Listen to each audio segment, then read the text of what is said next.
All right, Woohoo. and we are live. This might be our first live on the Drifting Dreams channel. Second, the first one was kind of just like, can we do this thing? This is the first like intentional live. Kind of impressive. So yeah, welcome to the party, y'all. Today we're here to kind of launch the Tater Cakes Bardstown Bourbon Company pick that we did back in April, February. February. Oh yeah, February, because it was that epic snowstorm. I'm sure we'll tell stories about that here in a few minutes. But yeah, so welcome in everybody. Y'all hit us in chat. Let us make sure that things are working good for us and everything. It's our regular setup, so it should all be good. But you never know. But yeah, Ed, Jeff, thanks for joining us, y'all. Appreciate y'all coming in to fill the air. That way, it's not just me and Katie, because Katie's a little boring sometimes. Yeah. Wow. Yeah. We're starting off maybe not on the right foot. That's what I'm thinking. Well, Ethan's living in Ethan world today, I guess. It's so much fun. You should come. Join me. But yeah, what was it? 5 Central, we started launching Tater Cakes to the Patreon tiers. So let us know in chat if you got in on it. If y'all are going to get in on it, we're excited about it. We got to share it over the weekend with Ethan's mom. She was commenting on how long the finish was. Yep. That's the standout. Yep. Yeah. Well, and it's really funny because my mom is weird. In general, she's weird. Wonder where I get it from, right? But with whiskey, she's also weird. She is a rye drinker through and through. So she loves proofy and spicy. And she drank this and she kind of made a face. And we were like, what? She's like, it's too sweet. I need more spice. I need more. And so it is a bourbon drinker's bourbon. It is sweet, sweet, sweet, sweet, sweet. Oh, But gosh. then shortly after, the finish hit her, and she's like, her jaw kind of dropped, and she went, wow. It is a sweet gal. It is delicious. That's what we've got poured here, too. It's, man. I thought we hit it hard. You hit it really hard. Wow. Yeah, that's a good job, Jeff. Yeah, I didn't do all of it. I just did most of it. just most of it. Top though, I wanted to keep it real. Like that was a real unfiltered reaction. It is a sweet bourbon. There's no way around it. But most people, that's what they want. You know, they want that nice sweet. Now it's not like Bellmead honey cloying sweet. Don't misunderstand me. But you will not think this is anything but a bourbon. Like you will know through and through, it is a bourbon, and it is a sweet bourbon. I mean, it's 36% rye though, so That's the I crazy. mean, there's a lot of spice going on in that back end. You're right. You're definitely right. There's a lot going on in it, but just through and through, from the beginning to the finish, that sweetness is just, man. Say hey to a couple of people in chat while we get into it. So Top Dog was first, then Sugar Kitty. Yeah, I'm pretty sure that was Dusty's nickname in high school. I thought it was something else, but we can't say that here. Yeah, probably can't say that one. Cheers. Cheers, Randall Erickson. Bourbon Engineer in the house. We have Copper Wolf. Yeah, cheers, Ryan. Big Vic. Rigged. Renee. Cheers, Renee. Renee. Roy R. is walking. Hopefully you're all recovered after the last, I think it was a couple months ago. Yeah. So hopefully he's all recovered. Yep. Miracle Martinez, cheers. We got JG. We got Blake, thanks for joining in. We got Doug Papa. Slapshot. Yeah, he gives some interesting reviews of things occasionally, you know. Pretty I accurate. prefer unique. Oh yeah, here's one of the stories. Oh yeah. It's Yeah. so cool. So before we get into it, though, I think we should talk about who the pick team was. You want to take that one, Jeff? Yeah, I can take that one. So had a great pick team on this one, featuring Dusty Dans, I was able to come from Hello Again Whiskey Friends. Kelsey and Darrell were not able to join on that one. But then we had, of course, Katie and Ethan here. So we've been that strong core for quite a while now going on a year's time. And then we had Adam Shelton, Top Dog and Renee, and Eric Desmarius. Yeah. We had a really good pick team for sure. Sounds like a good crew. Oh, yeah. Heck yeah. Good crew, lots of good palettes there, but also some differing palettes, too. So we got a lot of good perspectives as we went into this one.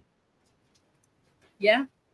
Yeah, definitely a wide variety. Like, I can remember going to Nashville Barrel with some of the same people when we did the D team pick.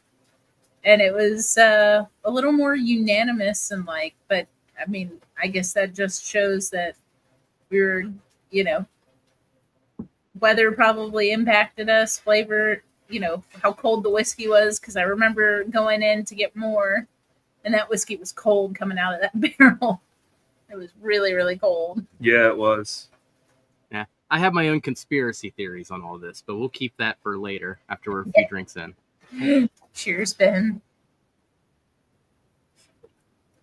But the other big story on this, Marty was supposed to be on our pick team as well. But that February, as Ethan alluded to in the start, there was a big snowstorm that came through the whole Midwest. And Marty was just like, I don't think I can make this drive. Like, I got to make a choice that's an adult choice. Like, I'm not going to drive across mountains in this snowstorm, which is the right choice. Oh, yeah. Now, I tested the waters that morning. I'm coming from Cincinnati trying to get to Bardstown. I was a little iffy on how wise of a decision this was. But the crews did an absolutely amazing job with all the northern Kentucky highways. But my car was so covered in salt, as I was almost like following salt trucks all the way down, that my car gave me warnings I've never seen before. There was so much salt on the front of the car that the car told me all of my radars won't work anymore. Yep. Oh, And I was just like, yeah, well, I guess I need a car wash. Other fun part of that story, not so fun. For some reason, I've got something going on with my front right tire where it decides to go flat at random times. And on this trip, it decided to go flat. So every 30 miles, I was also taking my tire, filling it up to 35 PSI, and then it would be back down to 25 PSI in a half hour. So I really didn't think I was making this pick. And along the way, I started stopping at other distilleries because at this point, I was like a little early. I was doing it on time, like stopped at Jim Beam. It was a ghost town. Like, no one came to work. They were like, what are you doing here? Like, why are you out and about? And Bardstown themselves even closed down, but just Vince came there and just stayed open just for us. So this is a pick that maybe, like, on a lot of levels, maybe shouldn't have happened. Yeah, and so I'll say let's give a prop to all of Kentucky's road crews because Southern Kentucky was great as well. Even out in the west part where we came through, I was really worried actually because the first hour of our drive was essentially U.S. highways from here up to the Western Kentucky Parkway, and it was rough. Yeah. It's most of the area was 55 and 65, and I think the max I did was 35. And even that in four-wheel, there was some times where I was clenched and wondering what the hell we were doing. It's yeah. What is this snow that you speak of? Is that white? Is that white stuff? It ends up being gray and black mostly after the cruise are done. Yep. Oh, yeah. Yep. But yeah, it looked more like ash by this point. Yep. With all the driving and what the car looked like. Yeah. But yeah, car was covered in ash. You know what that looks like. It was glorious. Yeah. I can relate now. Gotcha. Yeah. Once we hit that, now granted, it was still snow. Don't get me wrong, but they had one lane completely free and clear, and we were able to go highway speeds. It was excellent. But yeah, that's awesome. Because I remember we had to hit the road early because we're 5 hours from there, right? And we had the two of us and Eric. Adam and Dan. Mm-hmm.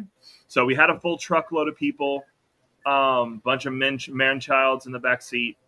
But I'm glad they came in the day before. Yes, they wouldn't have made it if they hadn't come the day before. That's but yeah, so I was telling Dan, as soon as it gets a reasonable time, I don't want you texting Vince. I want you calling him. Like, we need to make sure this is happening, because if I drive 5 hours in the snow and it doesn't happen, I'm not going to be a happy camper. So yeah, Dan got on the phone with Vince, and it was really funny because I want to say he took it on speaker, and Vince really sounded like he would kind of rather just stay at home in the snow. And like, not that he wasn't willing to do it, just that I guess he more expected us not to want to do it.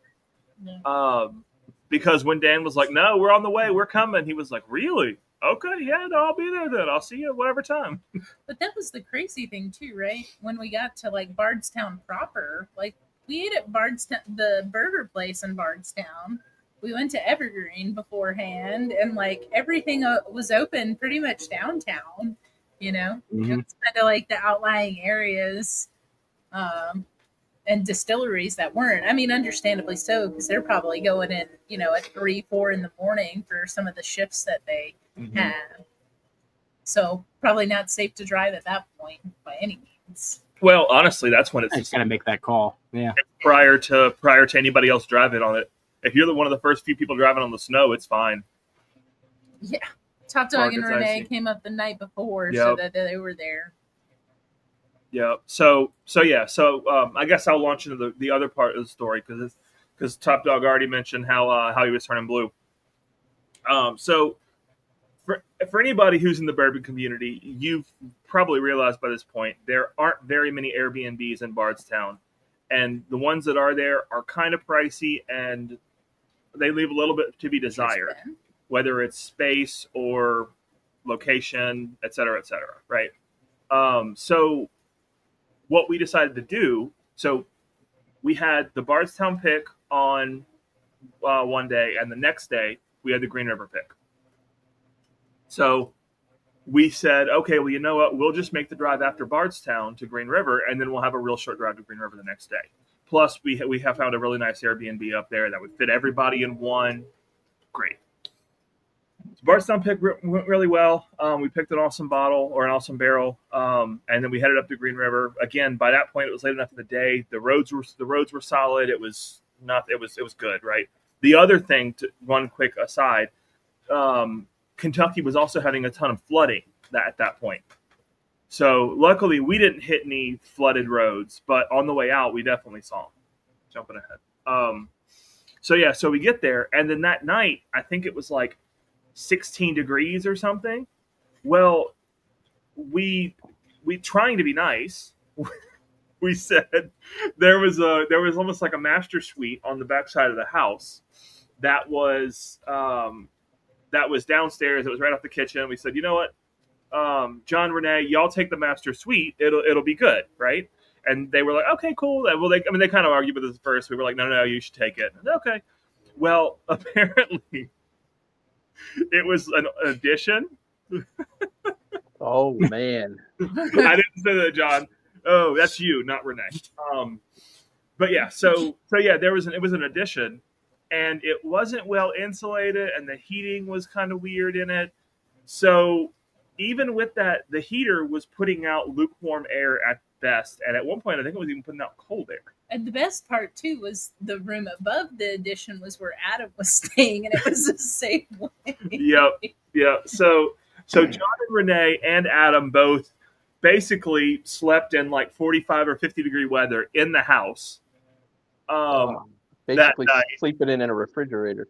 Exactly. Mm-hmm. Yeah. I want to say, I think the quote was, that's the closest together we've slept in years. I'm not going to tell you whether it was Adam and Dan or John and Renee, though. You can decide that for yourselves. Adam did bring his own blanket. Let's see. Yep. Yeah. Yes, he did. But yeah, that was because it was so funny, right? Because it was just so cold, the house could not keep up. It was, man, that was cold. Because when we got there, the driveway was frozen, the sidewalk was frozen, the walk was frozen. I would have died. When I was trying to pitch sticker ideas for the Green River, Frozen was one of the candidates. Like I was like, can I turn Renee into Elsa? And we'll see if we get a whole thing here. That would be cool. Yeah. There's always another. We play a lot of inside baseball. Mm-hmm. But yeah, no, I mean it was the Bardstown pick was awesome. Like I said, they really took care of us. With the broom. With the broom, exactly. Because Ethan brought the shovel from our house. Yeah, I brought the shovel expecting it, But and just for anybody else who's actually in the north and is like, what's the big deal? It wasn't that much snow. We're still southern enough here that people don't expect any snow. So if you've got more than a couple of inches of snow that sticks around, people are kind of flabbergasted. What do we do, right? And this was not a small amount of snow. It was 4 inches or so. We had more at the house. Yeah, we had more here. I think it was 4 inches or so in Kentucky. But it was so cold that everything stuck and refroze and became black. And yeah, it was a kind of a gnarly drive here and there. But yeah, again, Bardstown really came through despite the weather, despite everything. We got to do the tasting out in the what is it? It was Pete's Bar, right? Yeah. What do they call it? They don't just call it the Speakeasy. They call they call it something different. So, yeah, but it's like this. It's the Speakeasy, for lack of a term, in the Rick House. Yeah, it's the one that that was kind of like envisioned by the founder of Bardstown, Pete Lofton. Pete Lofton, I believe that was his name. But yeah, so great. It's a great space. Some of the tours out there, if you do want to like to fill your own, then you'll end up hitting that bar at the end of it. And it's just a fantastic space, and it was a great space for a pick too. The only downside was the barrels were in the Rick House, right, with some condition. So when we had to get some extra, we had to give the whiskey some time to warm up, because when we smelled it, it was like, there's no nose on this. Are you sure this is whiskey? Oh wow. Trying to do. Cheers. I was going to say, when you get that cold of weather out there, does it have a tendency to the fats to start separating from the whiskey a little bit while sitting in the barrel, or is that? I don't think so at proof, right? If it was lower proof, yes, it would, right? It would absolutely separate or get cloudy. But Yeah. I don't think so. I mean, not to deviate too far from the Bardstown, but when we were at Green River, I guess this is another embarrassing story. The next day, we were drilling into barrels, and the whiskey was so cold coming out of that barrel. So we drilled into a barrel, and they told me to catch it. And for the life of me, I could not catch this whiskey. The stream kept changing. It wouldn't go one direction. It kept changing. And I was trying to catch it, and I've got Raynaud's disease anyway. So my hands get really, really cold. And I just got this cold whiskey just going all over my hands. Everyone's just laughing at me. I was like, I don't know what I'm doing wrong. They're like, Jeff, get closer to the spout. All right, I'll try. I don't know how much whiskey was on the ground on that one, but it was ice cold. But still letting us drill into it and taste it. So I can't imagine that too much is happening inside that barrel per that, Ed. Mm-hmm. That whole story, there's a joke in there somewhere, but I think I'll leave that one alone. Yeah. Could you imagine? Not to deviate again. It was embarrassing. I tried for 30 seconds too. It wasn't like it was a short amount of time that I tried. I really gave it my all. And there was just a 30 seconds is a long time. Don't you let anybody someone's going to pick that barrel and they're going to think it's a short barrel, but in actuality, it's just all of Jeff's angel share. Yeah. Could you imagine if Ethan would have gotten the sticky, icky shower with the cold whiskey? Oh, gosh. I would have been even more mad. I was already mad at Adam that day. Exactly, Gary. That's where my head was going. Yeah. Yeah.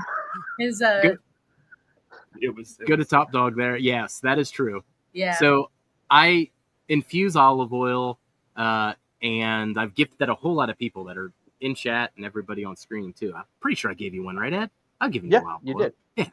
Yeah. I gave Top Dog and Renee some olive oil, and it was so cold in that frozen room that it congealed into a solid. Oh yeah, that was really funny.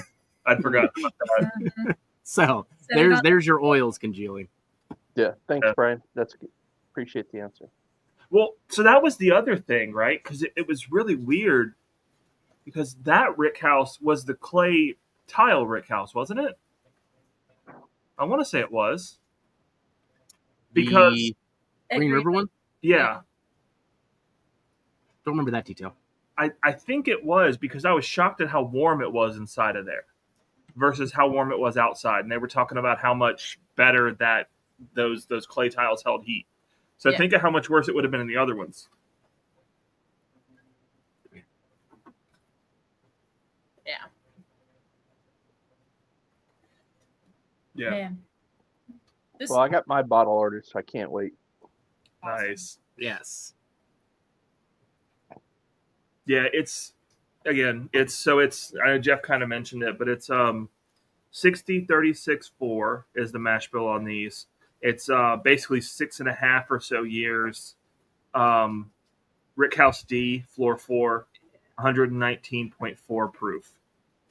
And of course it's in the snazzy Bardstown bottle. It's hard to beat their packaging.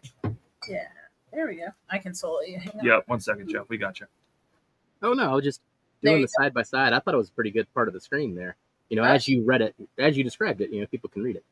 Yeah. No, I mean, But yeah, it's perfect. that's it there. And then the 33%, as Ethan said, on the rye. Sometimes you'll find the Bardstown picks with the custom mash bills written here rather than the floor and the Rickhouse. But this one is the 36% high rye bourbon, Yep. which is actually my first single barrel of the 36% high rye bourbon. You'd think that one would be the most prevalent, but somehow that's my first one. I think I'm with you there, but well, that's the thing though, right? Because there for a while, it was almost like they were trying to get rid of. Oh, sorry. Go ahead, Jeff. Oh, nope, sorry. He distracted me with olive oil talk. Keep going, Ethan. No, go ahead. Go ahead. No, I've never done it, so now I got to record a note. I got to Okay. look up what annatto seeds are. But yeah, so I think there for a while they were using the single barrel program as a way to kind of get rid of some of those weird mash bills. And finally now I think I don't know if they've got low enough or they just decided they want to standardize. So it seems like now they're moving into most of the 36% rise versus the hodgepodge that it was before. Interesting. Yeah. I'll have to look that up later. Miracle Martinez. Eric is something. Yeah. And Eric is going to be the center of the sticker, and Sealbox said they'll put stickers in the box for us on this one. Heck yeah. Oh, cool. So, it's going to be a sticker, and Eric is on there. I can share it here, actually. Yeah. So I'll share it on the screen with everybody. And even a side note, I just ordered a whole bunch of the Beetle Dan stickers. Ethan, Katie, Ed, I'll send you some. But it's supposed to go on the Green River. Now that we're getting the sticker on the Bardstown, I feel like we got to get the Beetle Dan sticker on the Green River, if you have one, to complete the Michael Keaton series here. I mean, come on. Yeah. Definitely need to. And then I think that did it. And I think you can now add it to the screen. I don't know what that long perspective is going to do. Perfect. Yes, there is the official sticker for Tater Cakes. Now, okay, Ethan or Katie, I'm going to challenge you on this one. I've had to tell the story on live a few times, so now I need your interpretation of Eric's Tater Cake story and how the heck we ended up with Bardstown having to go to the TTB to approve a label that said Tater Cakes on it. I'll let Ethan tell it because Sure. because Ethan is more animated sometimes than I am. So Sometimes. most of the time. So yeah, like we said, right? It was kind of a hairy trip getting up. What should have been an hour to get to the major highway was more like an hour and a half. And then once we got onto the major highway, it was still kind of dicey. And so I was my nerves were a little bit frazzled, and so I think so was everybody. So we were just all kind of frazzled. Plus, we got on the road early. It was like 4 a.m. or something. So by the time we got into, I'll say civilization in Western Kentucky, because Western Kentucky, for people who don't know, is super rural. Love it, but it's super rural. So once we got into some of the small towns, there was one that had a decent gas station and had a McDonald's. So I was like, okay, we'll stop, we'll grab some breakfast, I'll gas up the truck, just because I don't know what stores are going to be open. Just want to be prepared. So we do it. We gas up. Everything's good there. We head over to McDonald's. We're all waiting for some food. And of course, just like for anybody who's been to any kind of a meetup or a pick team, it's always like old friends getting together again. And the first few hours are always the best part, because you're giving each other a lot more shit, because you just kind of reconnected. Cheers, And so, yeah, cheers, Tim. So yeah, so we're giving each other all kinds of crap, having a great time, you know. But again, I think everybody else had woken up like 10 minutes prior. Meanwhile, I feel like I've been awake for 40 hours, but everybody else had just woken up for the most part, because it was just enough that they just kind of conked out. No judgment at all. So we're in there, and we kind of get our food. People, they're still kind of groggy, and so they're gradually waking up. Some coffee hitting the veins, that kind of thing. And there are these two very country gentlemen who walk in. That's all right. Cheers, Vic. Two very country gentlemen who are in, and they came in separately, and we had the it wasn't anything weird. The first guy ordered, and it was normal. The second guy, though, when he was ordering, it was the kind of thing where and again, this is definitely a guy thing, right? But I'm listening, and at some point I'm thinking like, all right, if he goes too much further, I'm going to step up and say something. That girl's not going to deal with any more than that, because he was just kind of being a dick, right? And these people already had done what a lot of fast food workers would not do, and come to town and open the store. So that's where my head's at in this.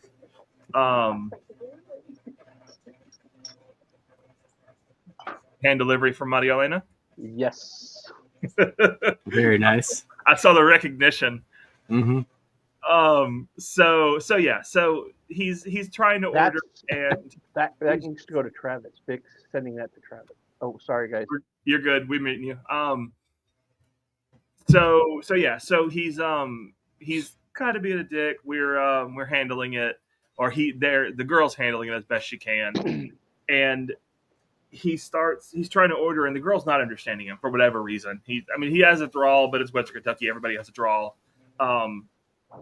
It turns out he really wanted to go to the Hardee's across the street, but Hardee's was closed.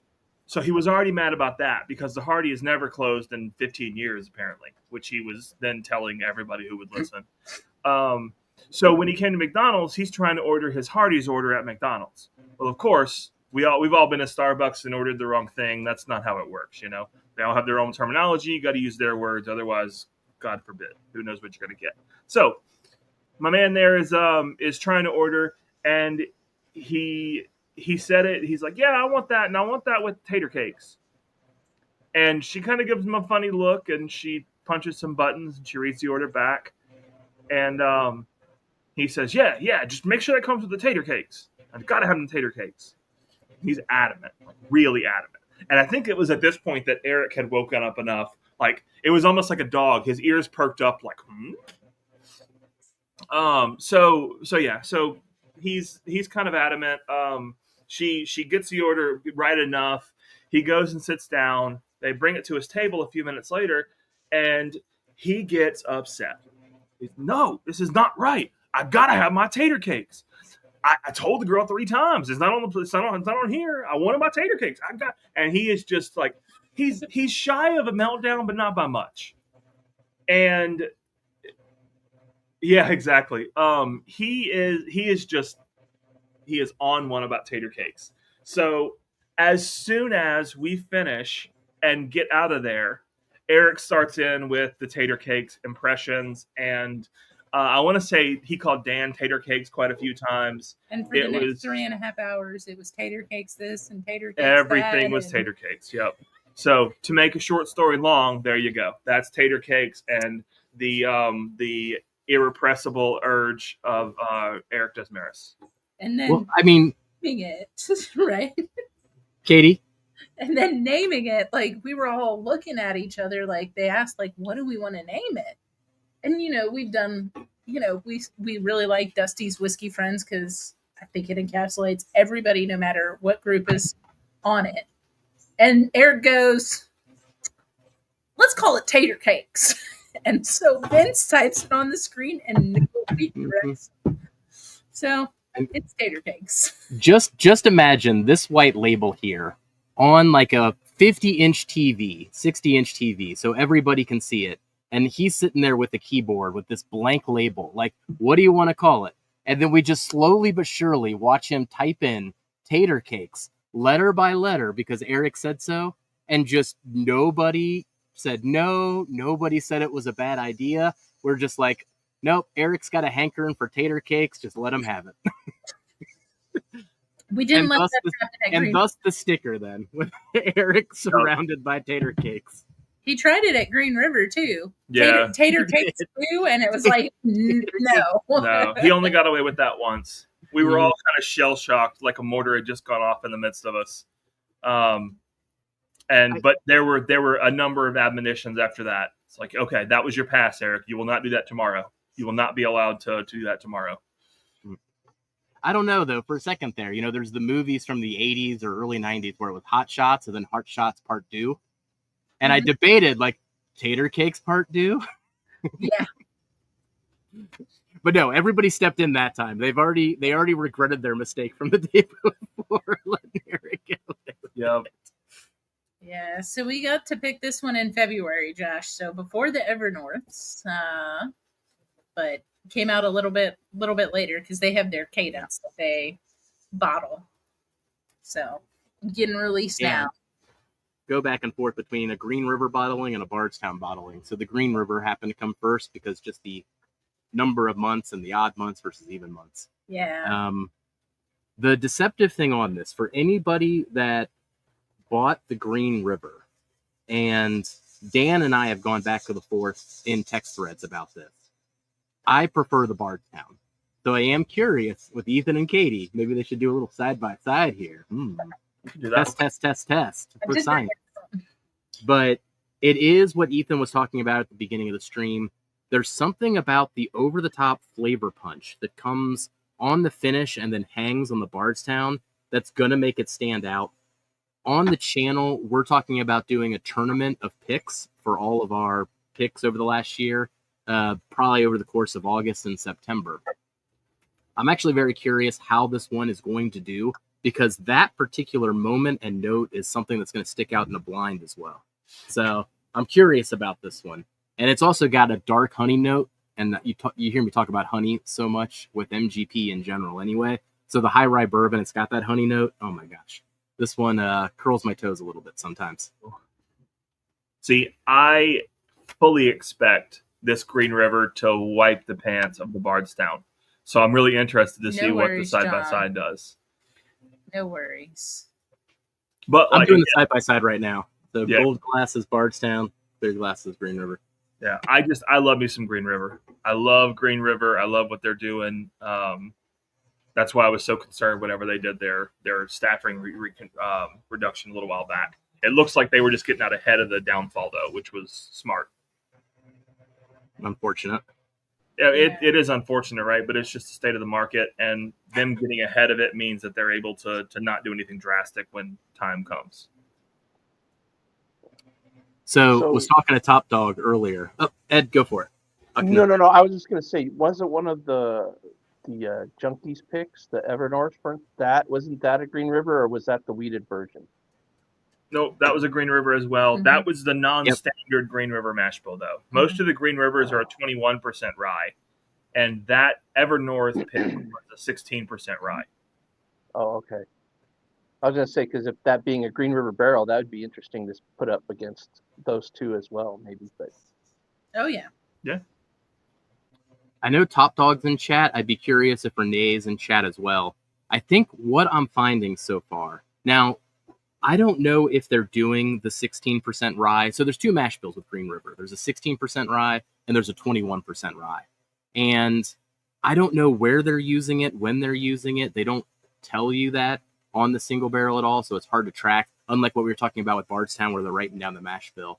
If I had any theories whatsoever thus far, it's when you get the cherry-leaning Green River, it's the 16% mash bill. And when you get further into a peach, it gets into the 21% rye. And that's what, at least my theory thus far. And when it comes to all of those Nash Tuckies, let's say from 2 years ago where everyone went crazy for those because they thought they were Buffalo Trace, but they were really Green River, I think those were the the 16% rye Green River as well. So that's just my theory, but that's my spectrum thus far. So then would the 16% be only for contract? I don't know. That's what's interesting, because the Barrels for Hope is very cherry leaning. And that's probably the most cherry leaning of the Green River proper label that I've got. So I just don't know if they use those barrels or not. Even over Jorge T. Swag? That's a good call out though. That one's like all dark cherry too. It's off profile older dark cherry, but that one's a cherry leaning one as well. But you don't get a lot of peach on it ever on that particular one either. So that's still my theory. So I'm excited for you to dig into that theory a little more as time goes on, because my gut is that you're oversimplifying it.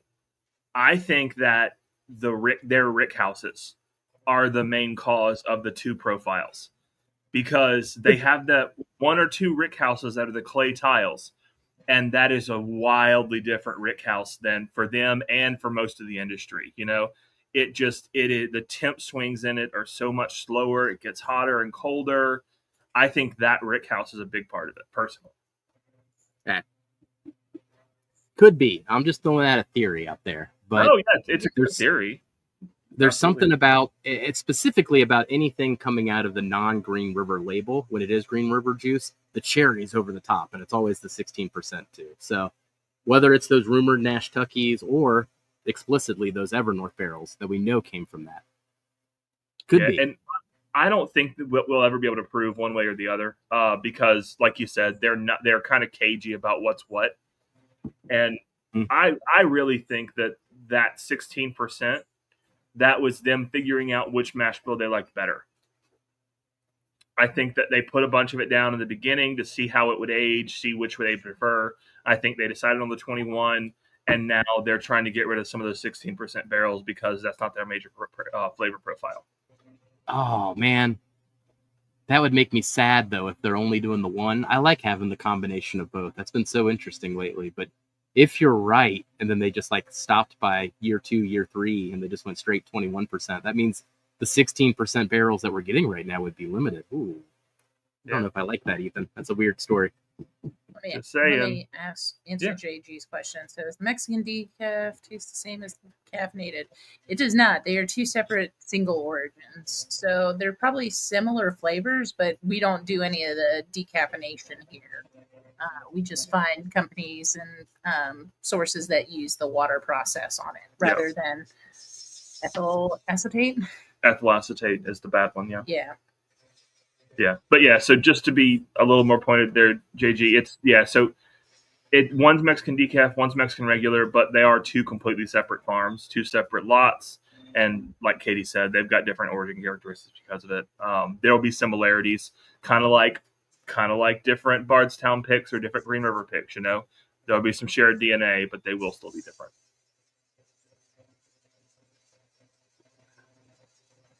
Interesting. Man, I love that Green River nose. I think the Green River takes it on the nose. I do think it's a tale of two halves, right? Like the Green River wins nose and front palate, but then mid palate to finish is the Bardstown. Oh, for sure. Yeah. The nose on the Green River is where I stay. Like, I love that fruitiness. Do you recall, Jeff, what Blue Note is sourcing? What mash bill Blue Note is sourcing from Green River? Is that I start questioning that as well, because most of the Blue Notes that I've had have been cherry leaning, for the most part. Ours excluded. But even the first one, if I were to describe a fruit on that very, very first one, it would be more cherry than anything. So, and the Swag, was it the Swag Junior? What was the one that Jason and Stuff and Whiskey did? So Swag Junior was Stuff and Whiskey and Matt's. That was the Nashville one. Yeah, I don't think Jason got it. The Blue Note that Jason did with Stuff and Whiskey. It was the candy bar one. I always forget what that was. But it was a candy bar. I'll have to go back on that one. It's been I'll have to go back through my pictures to think of the sticker on that one. But I don't know. That's a good question. man. So this is actually, it's surprising the heck out of me already. By itself, the Bardstown nose is honeyed fruit with a heavy emphasis on honey. But you put it side by side with that Green River, and the Green River causes more of those darker notes, the not quite tobacco, but the darker oak to come out, and it's surprising the heck out of me. I see your peanut. Oh, that's right, because Aaron thought the Blue Note had a ton of peanuts in it. I thought it was a veiled comment toward me, Brian. Now I'm upset. Here we go. Ah, there we go, Travis, on the spot. Thank you. So it's the regular. It's the regular. Well, what I'm calling the regular. I think that's their norm. I think that's what they'll be doing. Core. Gosh darn it, I'm pouring more of it. I've got to save some for Wednesday. This dang bottle, man, I swear. I need to hook up an electric fence to it. Seriously, what's happening here? I still have to make another short and drink it on Wednesday too, and I've ruined this preview bottle. So Eric Gunderson, I could airdrop it too. Oh, that's fun too. Eric Gunderson sent me a picture of Stuff and Whiskey Mash and Journey Blue Note picture sticker. So appreciate you, Eric, for getting that over. But yeah, it is the I can see your peanuts. Or you see your peanut. Momentarily. No, it's calm down. Calm down. Question for you when you're ready. I'm going to go turn a light on here because it's starting to get a little dark outside, apparently. I'm wearing shorts. Ah! Underpants. Underpants. All right, not there. Photos. Here. Got it. And Travis said, I'm with Ethan. I saw 3 different match bills in that Rick house with the tiles back in May. There it is. Okay, so theirs was a nut. Yep. Chocolate, peanut, and caramel. Okay. Because theirs came out right before we did the first one with you guys, with Kelsey, when we went over there. And picked the shorty. Yep.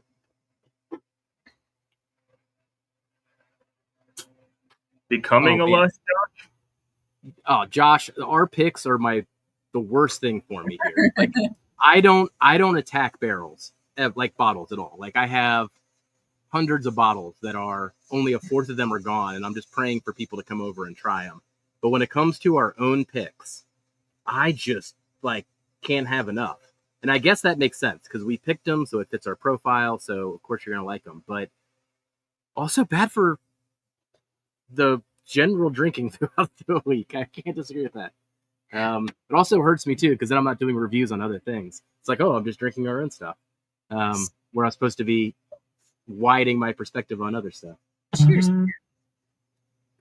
Good and bad. Good problem to have. Actually, dark fruit with some nuttiness. Okay. Spin the wheel. Yeah. I haven't spun the wheel in a long time, Brandon. Oh, we'll do that more on Wednesday, though. So we'll do some wheel spins on Wednesday. So do you hide the picks from yourself, backup bottles, so that you don't crack into them? Do you put them away so you forget about them? I'm usually good about when I finish the current Green River that's in front of me, I'm probably not going to crack another one for years to come. So I kind of get through the preview bottle to get to know it so that we can talk about it together as extensively as I can. And then I'll probably open one more of the Bardstown for myself and to have on the bar. And then I won't open another one. So I hope that I can keep these bottles safe and hopefully a decade from now, 20 years from now, we can re-explore all these picks that we did. Because, I just kind of cherish all these moments. And once they're gone, and there's no replacing these particular bottles. They're probably the most precious bottles I have. So I can't help it, Jeff. Now I'm picturing you like Bilbo with our picks. They're your precious. Precious. Oh, well, no, that's actually kind of probably true. Yes. We Like once I think I've got like two of each backbone left as an example, and there ain't no way in hell I'm opening those anytime soon. Like those are to be forgotten. Hopefully no accidents, no floods, no tornadoes, no nothing like that to take them out, because it's got to survive the test of time as well. But those would be the type of picks I'd like to enjoy in my 50s and my 60s, relive these memories. Yeah, we appreciate that. We're lucky, I'd say for the entire group to be able to collab with so many different channels and have so a wide variety of picks. I think back to the Rum Force Rum from Old Line that we did earlier in the year, like still want to do another rum pick at some point just because it was so good and so unique.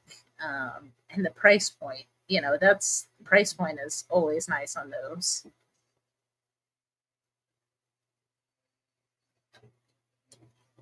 Question.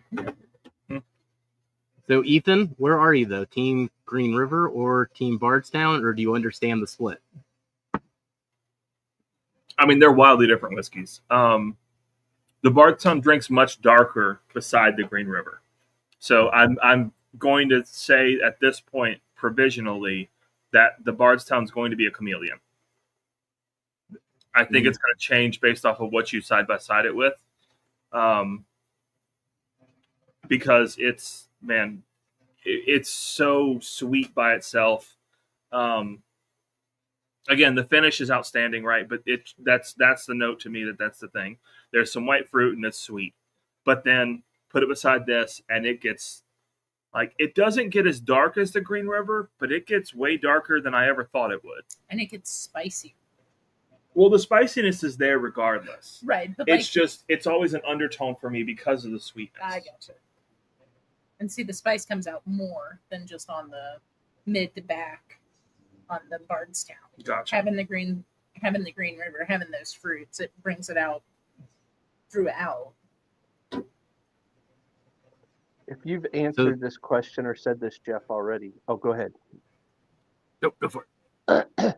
Since you've had the bottle and you've gotten down on the bottle a little bit, have you seen a difference from first crack to where you're at now on the tasting? I have. Even from the time, it's always interesting too, since I lay down some of these things on recording. So like, my thoughts because I actually recorded them in that video. What has happened, especially after the halfway point in this particular bottle, is that the nose and the front of the palate came actually more alive, which is interesting because I actually thought my first crack where I was like, man, the nose is kind of flat, and it was disappointing to me. And I got used to it, but I just didn't think it came alive. And then I got about 3-4 pours in, and then Dan started talking about the nose, and I was like, "Are you sure? Like the nose? I don't know. That's the point that I'm still like hold back on." And then I got about halfway through it. I was like, "Yeah, I kind of like the nose now." So it did come more alive. But in general, though, when it comes to like the flow of events, where it's like where the flavor punches happen, it's all about mid palate, all about the finish. So that part didn't change. And in general, still the honey is that standout note, and that's been consistent throughout.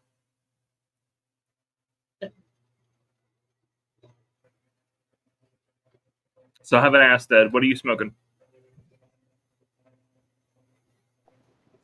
Started off with a Gillis family Saunter. Oh, nice. You must have watched the Creekside video.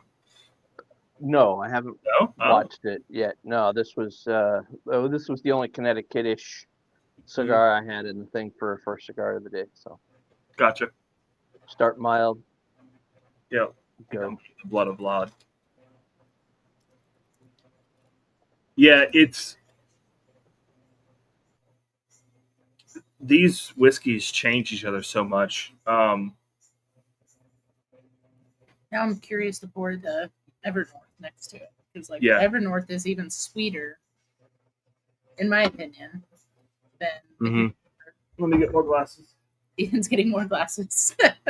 I mean, this is just where it gets crazy because these are all tight.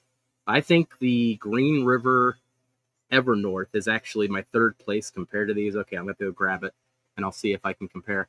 I think that's actually my third place, but to call that one a third place bottle then gets That's where it just gets ridiculous sometimes when we're really splitting hairs on some of these picks.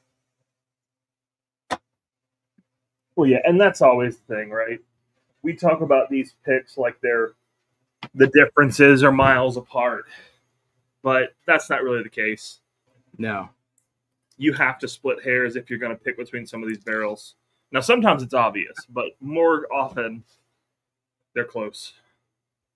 Anyone who has the from our Patreon that has the link to my spreadsheet, I don't know how often people actually click on that and look at it. You can actually see the scores that I do, even on our own barrel picks. It's the only place that I actually have those recorded anywhere. So you can go and look at that too. So when we say we're splitting hairs, like literally everything's like 87, 88, 89, even got to the 90 with the light whiskey.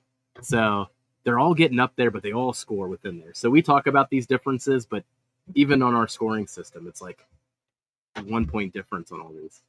Yeah. Yeah. But it won't matter though when we do it blind. When we do it blind, those differences will make all the difference of something moving on. That's a nice score, Blake, to get some of those guys. I didn't realize they were up there, but I didn't see them drop. That was a good bottle. That was a good bottle. I was actually very happy with that one. That is crazy different from the other two. yeah, Yeah, it is. we really appreciate that, Josh. Speaking for everybody involved across the picks, but we really appreciate that. That's what we hope to do. Jeff is the one that has said it before, and we've kind of adopted it. It's like, if you don't want to buy a case of it, we're not going to pick it. Whether we buy a case or not, depends on yield and stuff like that. But it has to be truly exceptional, and we're not afraid to ask for more or walk away from a pick, which almost happened at Green River. So, I mean, it's happened now. Well, it's happened twice now. We've walked away from a pick technically. I mean, the Green River reeled us back in, but we've walked away from a pick before. That's right, the smoke wagon. The smoke wagon we did walk away from. Yeah. But the Green River, I don't think we were really going to walk away from. It was more so we just need another round or two, Oh, for sure. But that's the difference when you're at a distillery, right? When somebody sends you samples, that's your options. Like you say yes or you say no. Like enjoy it or not, it's up to you. But when you're at the distillery, you're almost always going to walk away with a pick. It's just you got to figure out if you're going to go back to the Rick House or not. I would say the caveat is probably Heritage versus some of these other ones where I know Jason and Scott have said the story of like their first Heaven Hill, their first Elijah Craig pick, where it was 3 samples and that's what you got. Jack was kind of the same way. But again, we didn't have to go through that, right? But it wasn't like we could just walk over to the Rick House and get another barrel to drill into like at Green River. Yeah, Copper and Cask was the same way. Copper and Cask, we had 8 different barrels, and it was so split and varied, and then they were nice enough to send another 2, and that was the one of the 2 that they sent was the one. So yep. Yeah. And that's where we just got to talk it through and be true to ourselves on that one. Really, honestly, I think the Copper and Cask of all of them is a great testament to due diligence. I mean, we went through all of those barrels night one, and I don't think anything was sticking out, but we also didn't think anything was sticking out because we just went through so many barrels. So we picked our top 3, we let it carry through, and that's when they also added more to the equation. But the 3 that were the top 3 that night still didn't stick out that second night. It was actually the other ones. So that whole process that we went through and that due diligence, I mean, I think the Copper and Cask encapsulates that quite a bit. Well, yeah, and I think Copper and Cask is an outlier in general for a number of reasons, but also for their pick process. I'll say their remote pick process. Because a lot of places, like I said, you get your samples and that's that. Like some might send you a second round maybe, but I really feel like Copper and Cask, I don't know if they just trusted us that we were operating in good faith, right? But they were in it to make sure we got the kind of pick we wanted. and they were great freaking partners. Very impressed with them. And I mean, and Vic, facilitated that. Like did, yeah. he really did an excellent job of going back to him and saying, like, these are our top 3, but do you have anything else that would stand up to this? Like, we're not in love with them. We want Florida specific barrels is what we were looking for at that time.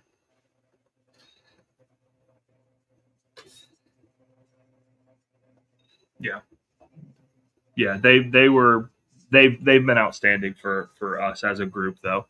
Copper and Cask, they've been awesome. I mean, NBC was the same way. NBC was our great host as well in that regard. What's up, cheers. Guys? Hey.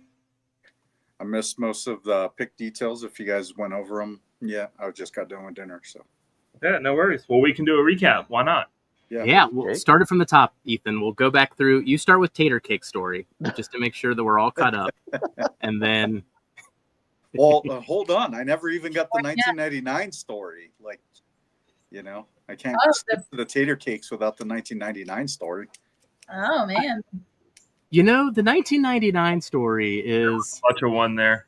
No, it's very random, really, in retrospect. So what was happening with Copper and Cask?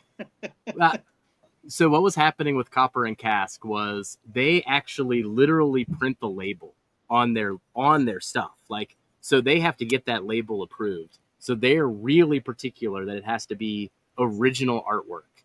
So we were going through and making different stickers. I mean, I've got one of them where I put Vic on the Nevermind cover and put him in a Ducks logo on the baby face.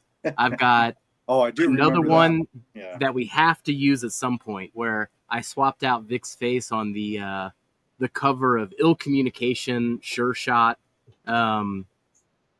So he's on that label. We were talking about Marky Mark and the Funky Boys at some point.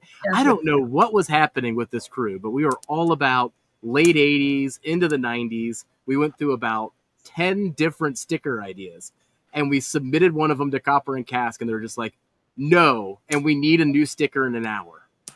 Oh, wow. So I had to Iron Chef that thing to get it to the printer within like an hour.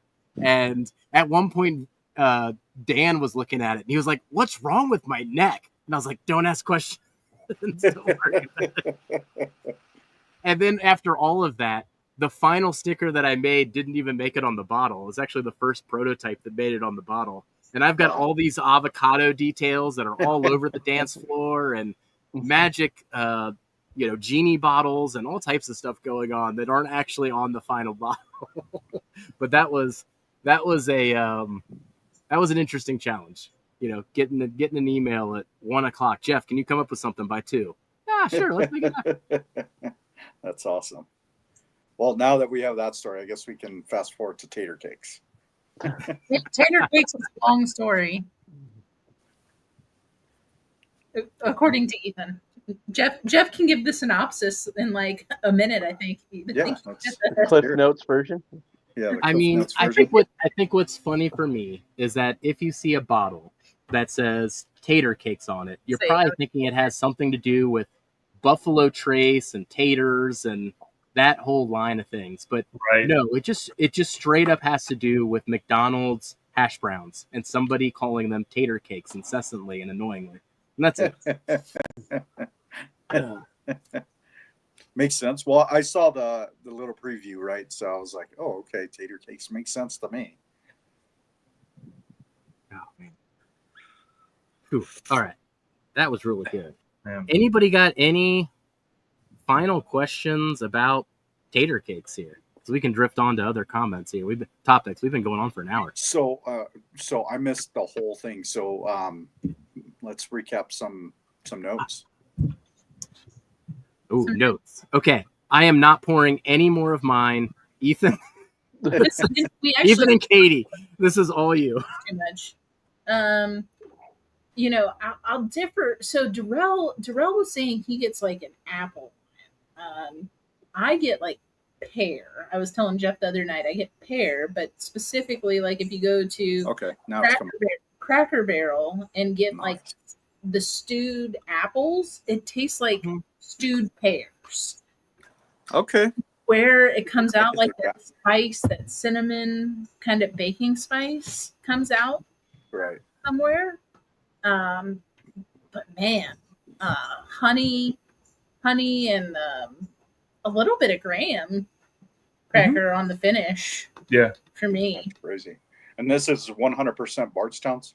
Mm-hmm. Yep. Yeah. Yep. You got Mash it. bill is one more time. It is 60-36-4. So it's a high rye, but it does not. It is super sweet. Yeah. Well, it So- has a low malt on there, I saw. Yeah. Long finish. Yeah. Yeah. Randall, like that is my note for this one. Long finish. If I could choose one Tommy. phrase, that would be it. What's up, Tommy?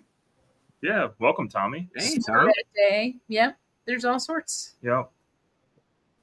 Wait, is Tommy over there officially now? Right? Yeah. Yeah. As of Yeah. last week, So is this our first breakfast with Tommy? he It's had your first breakfast. Yeah, with he had Tommy. breakfast with us on Saturday. on Vic's stream when we took over for a little bit. But yeah, I mean, I'm really happy with the way the Bardstown came out. Wasn't sure on the sample. I'm still not sure. I'm still Telling you. I'm still not entirely sure because I don't get any of that. Like you were calling it, like wedding cake, like almond, white cake, frosting. I don't get any of that on this bottle. This is what I remember, not the other one. Where it Yeah. because the sample kind of fell flat to me in a sense. There's We don't have to get too deep into it, but my theory is that the sample bottle you walked away with was our second place bottle, and this was our first place bottle. I like So that there comment. was some controversy, and I'll let Ethan and Katie describe the controversy here rather than it being my own point of view. But I went kind of crazy, Kind of. in the middle of this tasting, and I kind of refused to leave until I got the answer I wanted. Again, kind of. Well, let's hear it from their perspective. So we did 3 blinds to figure out the winner. After everybody picked one, or sample X, we'll say, we did another blind. Everybody swapped and picked, or most people swapped and picked Half the group. Yes. sample this. And then when we did it a third time, because Eric was saying that he wanted to do it a third time, it went back. I mean, that's the short version. So it was a toss up. So it was back and forth. Back and forth. So what That's was the the short tiebreaker on version this of one? it. Okay. That's Jeff the short was like- version. He was getting the crazy eyes. He was getting the crazy eyes. If there were any single women around, they would have been edging away. Like he was twitching a bit. Well, Oh, yeah. everything that we're saying, right? Like about the long finish of what Tater Cakes is now in this final bottle. That's what I was drawn to. And there was one point in the blind tasting where I had one of them that was all flavor up front with a short finish, and one of them that had the flavor bomb and the long finish. And I voted for the flavor bomb, but when he told me which one I voted for on like the table of samples in front of me, he told me I voted for the short finish. And I was like, no, I didn't.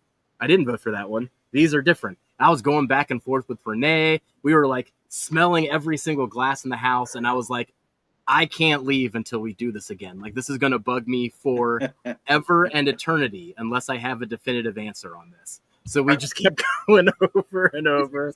Time Votes were flip-flopping all over the place. They just wanted to get us out of there, but we got it right. I think that's still the end comment. We've got it right. No matter what happened at the end, what's in this bottle right now was the right answer. Well, I'm looking forward to it. So. And to reiterate, like what we said earlier, Vince and the people at Bardstown, really Vince, because I think he was like one of the only like hospitality people in a sense there that day. And man, like he brought it. Like he wasn't rushing us. He wasn't I think he was intrigued by like our process. Like, are they still friends? Like, are is this okay? You know, like because we were going back and forth on blinds to try to figure it out and drilling or dipping back out of the barrel, letting it warm up because it was so cold. Like, and See, he had no problem with that. I think he was exhausted by our process, personally. It all worked in the end. That's all in the end. What is laying in front of me puts smiles on my face. So that's no regrets. No regrets. First off, Eric, yes, I definitely did. That day you were lucky to get a ride off the premises for me. But Jeff, I think you did it 4 times. I think there was a 4th blind in there. Because when you said the 4th time, I about pushed you off your chair. At some point, Ethan was just like, "So Jeff, you're just gonna do it till you get the answer you want?" And I was like, "Yes." Yeah. Renee. And he did. He did it till he got the answer he wanted. Jeff won. Well Cheers. done, Jeff. Welcome back, Renee. Now you come into the tail end of the stories. I still think you're the only ones that can compare the 2 barrels that we were comparing all that day, though. So that's still my conspiracy theory. You've got both barrels in your house right now. Yeah, we have a little bit of them. So we'll once we're like, it's not hot outside, we'll do it inside. Oh yeah, Renee, balance. the end result was absolutely worth it. Oh, But yeah, that day I wanted to leave Jeff and Eric both there. Now, all that means is we have to communicate more. I mean, that was always my takeaway. And I'm literally a broken record on this. Every time we do a pick, I'm like, well, we just need to communicate more. Man, we communicated the heck out of things in Michigan. Like, Michigan was our, shining moment coming off of the February picks. Like, we communicated the heck out of that day. Well, and communicated both days. But yeah, that's what I was going to say. Both days at New Holland, we weren't afraid to say, this is what we want. And with people that we hadn't done picks with, like Tom, we hadn't done a collab pick with Tom before. We had done one with Gary, and Gary knew, a lot about New Holland. Gary and Maureen do, and it was nice to be able to have that, experience because Gary knew like there was other stuff out there that might have, done better for us, right? See, and well, yeah, I agree. The communication was smoother in Michigan. The communication was fine in Bardstown, right? It was fine. It was more coupled communication than group communication because of our line of bars. That's the only thing. It's fine, right? Conflict is not a bad thing as long as you come to a consensus as an output, and we did. We came to a consensus. We were fine. Again, yes, I could have left Eric there, but a couple hours later, again, I was fine, right? And Ethan was no big high tension too after driving. And absolutely. As a lot of people, No, I definitely was on edge from driving 5 hours or 6 hours really in the snow. But no, like again, conflict is good. It means we get a better result in the end because nobody's holding back. Lies. When people hold back, that's when you get just a common denominator pick. Yeah. And that's not what we're about. Or the flip side, that's where we walk away with 3 barrels. Yeah.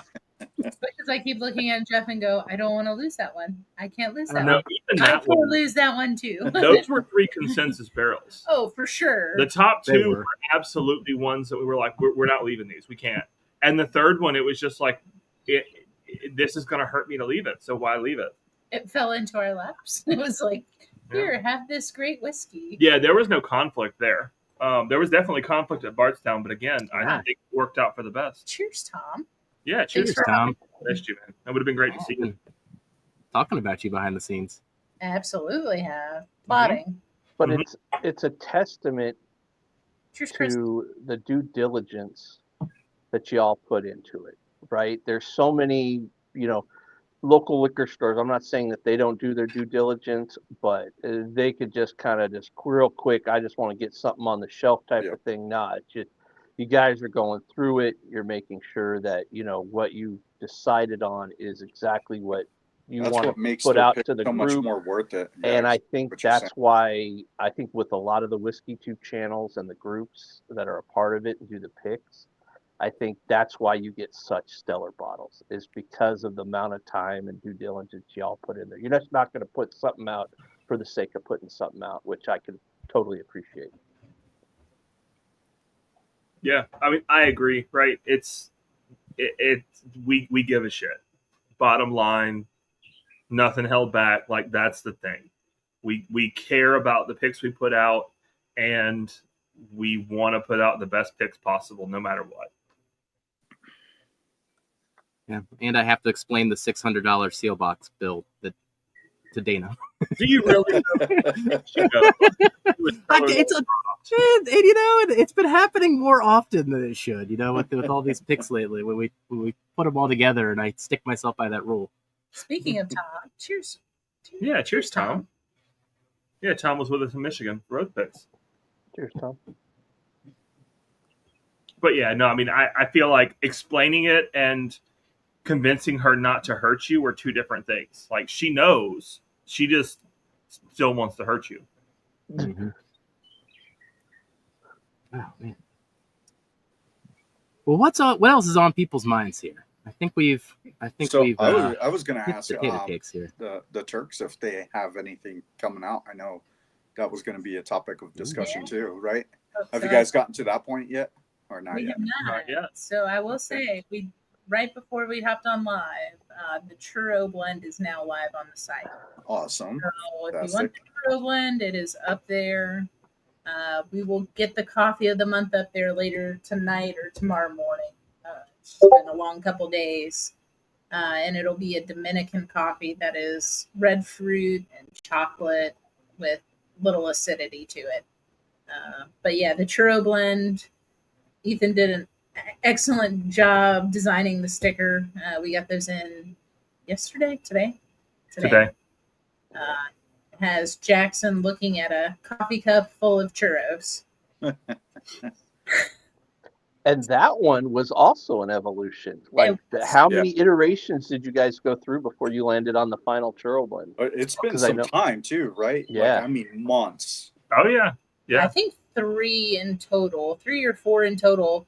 And we actually launched the churro blend for the non-meetup out in California. So we brought bags to give out to people that were there, and then have just kind of been sitting on it. So it is up. It is up there. So it's kind of in the sense of the cigar blend. It is a flavored coffee, so it does have real cinnamon in it, a little bit of creme brulee, and a little bit of French vanilla. So it is like dessert or like first thing in the morning coffee. Yeah, it's really good. It's really flavorful, but not sweet. Still, not like heavily sweet. I mean, for me, I get some sweetness off of it, but because I'm drinking right now, the creme brulee and the cinnamon. Stepping back for 2 seconds, I do want to point out there are 2 glasses that are empty on this table, and they're both the bar. Nice. It's, again, I'm not sure that I prefer it over the others, but it's so damn easy and so flavorful that it's the first one empty. Cheers, Roger Reese. So I want to say I recalled the first iteration was like past the 4 months ago. I want to say it was closer like November, December timeframe. I think. Yeah. Well, yeah, because you did. You've tweaked it since, but you debuted it on one of our Pups and Pours. Yeah, that's what I wanted to. Yeah, it was a Puffs and Pours pairing, I think, right? It was. Yeah. It was. We debuted it on Puffs and Pours. Got feedback on it. We got feedback before we did it for Puffs and Pours, did a second iteration for Puffs and Pours, got more feedback, did a third iteration, and finally, third or fourth, I forget what we finally did. We got sign off from the big chorizo himself. Yeah, from Nick. He'd say, make sure it's Mexican cinnamon in there. So I know that guy likes his cinnamon, but what else are you guys coming out with? You guys got anything else in the works? Katie? Talk about. Somebody was asking for the link. What else are we trying to work on? New coffee of the month? Well, I said that one. Did you? I did. Okay. The Dominican. All right. I said it'll be up later tonight or tomorrow. It's red fruits, little black cherry, chocolate, little, Coming out, or right? we have a decaf blend coming out, and I've been working on and need to send out test runs for a cold brew blend. Not just a cold brew blend, but a cold brew kit. Cold brew kit Yeah. and blend. So there's not reusable, but there's like one-time use bags. Rob D actually asked us about it probably 6-8 That months creme? ago. Mm-hmm. Creme. Ooh, creme. That is super dark. Yeah. But they're I'm basically having a Patriot. coffee filters that instead of having to have like the cold brew filter and everything like that, stuff 2 ounces of coffee in the bag, and then you can put it in like a Nalgene bottle, or we have, I forget what they are, jars. Yeah, The plastic jars that you can fit 16 ounces of water in plus the bag. Keep it in the fridge for 12 hours and have cold brew for the next day. I think that's going to be the killer point on it, is just the kit itself, and knowing that you just put these things together rather than somebody looking for stuff on the counter and the cupboard, and kind of going back and forth on instructions. And did I use this recipe? Did I use that recipe? It's all right there. So well, and how much should I use? Right. Yeah. You got a tea bag essentially full of coffee. You toss it in. You fill it with water. Forget about it for 12 hours. So there's several different cinnamons. You probably wouldn't notice like a huge difference in them. I think the Mexican cinnamon might be a little bit sweeter, in my opinion. Vic probably could answer that one a little bit better than I can. No joking aside, but like there is a difference because the first She was iteration. definitely poking at him. The first iteration I used Saigon cinnamon. So It was just funny how she like tried to dance around that. Like Right? she heard the words coming out of her mouth at the same time she was saying them, so then she had to qualify them. I was like, yeah, I had to qualify. but he probably would have the answer better than. But yes, Josh, it's where it's produced. That's the difference. Yeah, because the first one you did, it tasted great, but I think it just had a slight drying effect after sipping it, which is, I think, what was the biggest. I think there was a couple people who said the same thing. There was just changing up the cinnamon, because the subsequent ones that you guys had put out and had us try, then the dryness went away, but you still got the cinnamon. Yeah, so those are some picks coming up soon in us. Yeah, I can't wait for those picks too. That American single malt from Old Line is just fantastic. So different. Yeah, anything from Old Line. JG's been on fire on chat. JG, I'm keeping track of all of those eye roll emojis all night long. I think you're up to 5. What's up, Jimmy? Hey, cheers, Toby. How you doing, buddy? What's happening? Hey, thanks for joining in. So I did want to say I am having a Turkish coffee with that Burundi that you guys did for me, and it's fantastic. I still love it. I would like to get into some more Turkish blends or Turkish coffee production from y'all and see what we can do from there. But I mean, some of the origin stuff that you guys have gotten for this has just been fantastic.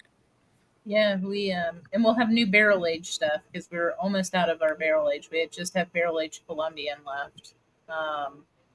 We have the Old Dom barrel that we picked up about a month ago, which kind of goes into that. We can talk about the Old Dom pick. So we have that barrel to age coffee in, and then we helped 21090 with a Chattanooga pick, and we have that barrel as well. Plus, we're supposed to be able to get the barrel from New Holland. I got to get with Dan on that so I can get her contact information to make sure she holds it and doesn't ship it to Sealbach, to Shared Pour. And then Evernorth, Dan and Sean were going to hold us a barrel too. Sounds like there's going to be quite a lot of barrel age up. Yeah. Mm-hmm. Plus, I was talking to Travis Robeson earlier. Southern Collective has also. We possibly can get some barrels from them in the fall when we have more space. That's the biggest thing is space for these barrels. I love what Southern Collective is doing. I have the Nashville hot chocolate up here. It's just great. I love it, especially those stout finish. Yeah, they're fantastic. Their port finishes are fantastic too. the Nashville hot chocolate is probably one of my favorites. See, and the port, they did a rye and a bourbon that just made Midwinter's Night Dram look silly. I love it. So yeah, so lots of coffee coming out though. Still trying to figure out some more coffees of the month, new single origins. You know, maybe we'll start doing this when Dan can't go, or some people, or whoever else. Like if Vic can't go on a Saturday, we'll take over, talk about coffee and stuff, and whatever you guys want to see, let us know.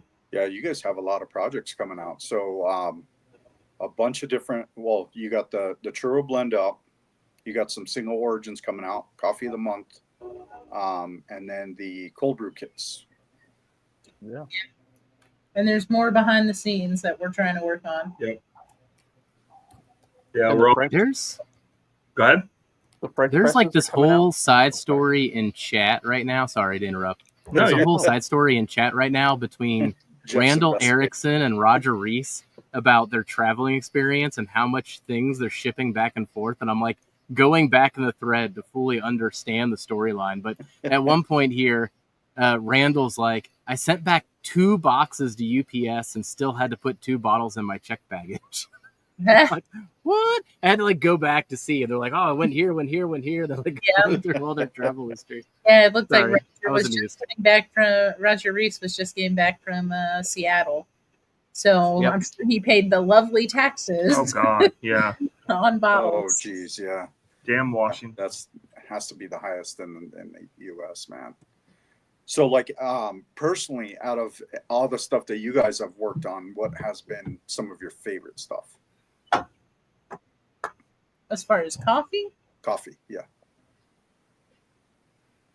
oh, that's a hard question.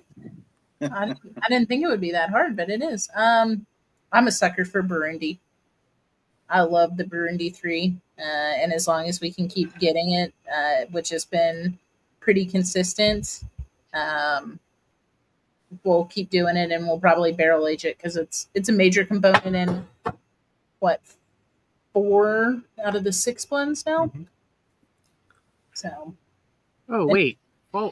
Follow-up question. yeah, The number designations, I always just imply they were your own batch numbers. Do they actually relate to the bean themselves when you say Barodi? Oh. yeah. Yep. So Oh, interesting. want- Okay. be one, and then it has like a long name right behind it that we'll put on the site. A local name. A let's local say. name, Right. like a specific farm, a specific area. We can't get that one anymore. Then we have to find another Burundi that matches that flavor profile if we want to keep using it for blends. So then the new one becomes Burundi 2 because it has a different name behind the 2. And now Burundi Okay. 3 has been very consistent because they get it all the time. And we can get But- a large quantity of it. Yeah. So what I'll say though is the flavor profile is never the same because it's a different farm, right? Right. So we end up reblending everything Yes. to keep a consistent profile, just like bourbon blenders, You were Right. like a distillery. right? Yeah. Just like that, to keep their It's flavor. a different iteration, yeah. It's difficult to get that. Yeah. We've done it with Wow. all That makes 3 me love you even more. because we want to Yeah. be consistent. All 3 of the core blends, and We haven't had to do it yet, with cigar, No. but we will at some point, I'm sure. Yeah. we haven't had to do it with the Blitz. Because even if you get the same bean from the same farm in a different harvest, it's going to be different. Yeah. And we'll have to reblend it probably. Oh, this is the most delayed arm raise. There we go. Mhm. Hey, buddy. What's up, Vic? How you doing, man? Thanks What's for going on, Vic? Victor? Hey, Vic. Cheers, buddy. It is. That one has been consistent. The Guatemalan decaf has been a hit at the club. Awesome. Yeah, a lot of people like that one. And of course the cigar blend, but as far as the decafs, yes, it's been the Guatemalan. What about you, Ethan? Have you had any favorites or favorite? I think Whatever. for me, in general, it's the barrel aged. the barrel aged beans. I mean, one, we barrel age specific beans, right, with profiles that we know are going to work in a barrel, because theoretically you could have something that wouldn't work. Sounds crazy to me, but it's possible. But the marriage of whiskey barrels and coffee beans, for me, that's the magic. Aside from that, I really like African coffees in general. The other day I opened, we have the Airscape containers, right, the branded ones, and I opened one from Rwanda, and it was just No, wine get it if and you see fruit. it. Yeah, cheers, top dog. But Cheers, yeah, Top Dog. wine and fruit, wine and fruit, wine and fruit. It was crazy. Yeah, I do like the Rwandan is really good. I'm with Katie on the Burundi though. The Burundi is probably one of my favorites, and it's so well adaptive to all kinds of different brew methods. Have you guys like been kind of sticking to a particular brew method lately? We use our Technivorm pot primarily for ease, just in the mornings, since we both work from home. It's just super easy to start it, set it up the night before and then start it the next morning. If I have time, I'll do pour over or a mocha pot. But Sunday morning, I did a French press, and man, it's oh god, so good. I love those French presses that you guys have gotten from Brew Such a clean cup, so oily, so flavorful. Oh yeah, the oils on it are just crazy. Yep. And there are 18 more French presses on order. Yes, we did order more French presses. We've had a lot of requests for them, and so yeah, they're coming. Look at Tommy. It'll be a month or so, but they're coming. Yeah. What's up, Tommy-san? Hey, Tommy. Hey, Tommy. Howdy, folks. I'm going to be muted here. My neighbor's got a high-pitched vacuum going on. Well, I don't know. we can't hear it, Tommy. We can't hear it. It's You're not good. going right now. You're good. You'll hear it if it goes. So. I doubt it. I doubt it. You're fine. You sound fine. You're good, buddy. So on Saturday when I was working the club, I did I think it was the Costa Rican 3, and we actually found some of those hot chocolate pucks from Abuelita. And are you guys familiar with them? No. It's like literally a solid chunk of chocolate. It's for Mexican hot chocolate. Yeah, it's Mexican chocolate. Yeah, we cut a quarter of that and we blended it with the Costa Rican, threw it in the mocha pot. It was just it was insane. Wow. And I was surprised that it didn't clog up the mocha pot, but it grounded really good in it. So, it blended very well. I think we did one quarter, so 1-to-4 ratio on that. Well, that's really funny because Bourbon Engineer was just talking about Peru 5 and barrel-aged Burundi blended. I know he's always sending us a different blend he's doing and what he likes about it, and it's fun, man. It's the same as blending whiskey, They've all got unique profiles, and especially with so many single barrels. Blending blends is tough, but blending single barrels, it's like they've all got unique identities and DNA, and it's kind of the same with single origins. Like it's blending one thing that has that is its own unique identity is easier than blending something that's supposed to be a complete product, we'll say. Mm-hmm. And yeah, we do it all the time. I do it more than Katie does, just because we'll have one container that's going empty, one that's not. And every once in a while, I'll stumble upon a blend, and I'm like, "Oh God, I wish I knew how much of those beans I put in." Mm-hmm.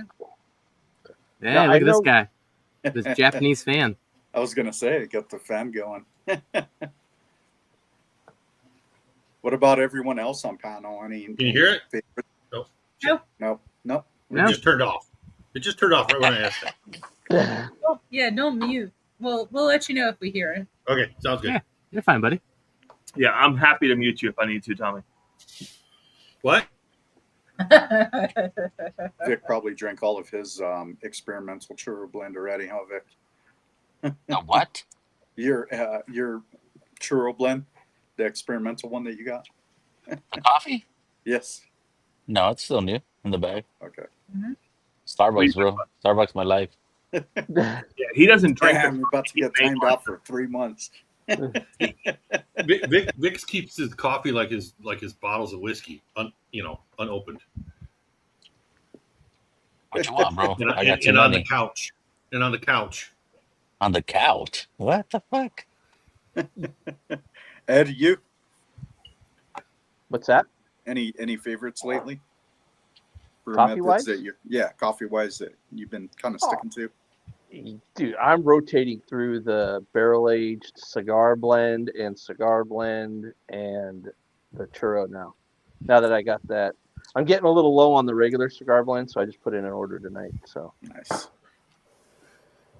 but I got a big bag of that at work that I take, so that I can just fill up the French press when I get to work and do it there. So, What's up, Jimmy? What's happening? Anything JD's on the coffee side of the house that you've been sticking to or like or anything? I don't drink coffee, but my No wife coffee. does. Yeah.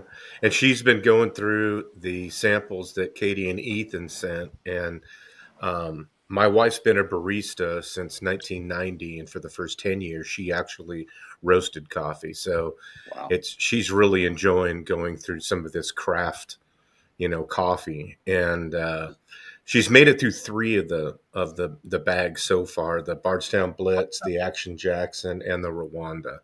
And she loves them all, I think. And it's kind of funny. It's like every weekend she has a different favorite. So this last weekend, it was Bardstown Blitz was her favorite.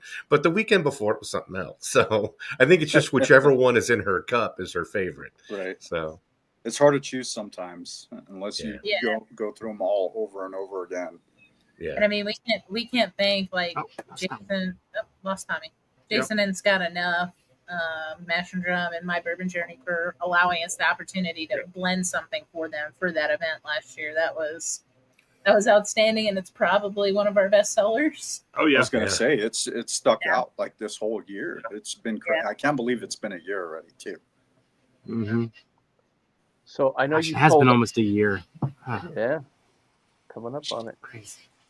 With I know you've kind of mentioned it to a couple of us, but barrel age, like how does that, like, what's the process for a barrel aged bean? Yeah, so they go in unroasted, so they go in green into a recently dumped but not wet barrel, not like liquid standing in the barrel, because they'd absorb too much moisture and whatnot. So then, depending on the time of year, they sit for anywhere from 4 weeks, like during the summer, to almost, I think, 3 months it took in the winter because we had a relatively cold winter. So just like whiskey. Yeah. Just like whiskey, it didn't take on the flavor. So we're checking it like weekly. After it's been in there for about a week or 2, we check it weekly just to see if it's ready to pull. And then once it's ready to pull, then we dump it into food safe buckets, let it kind of dry out. Don't cap it, don't seal it in. So yeah, that's kind of the process. Where have you been, Darrell? Come on, man. Jeff put it on Patreon, Facebook, YouTube. We put it. Oh wait. Can we talk about these real quick? Sure. The coffee thing.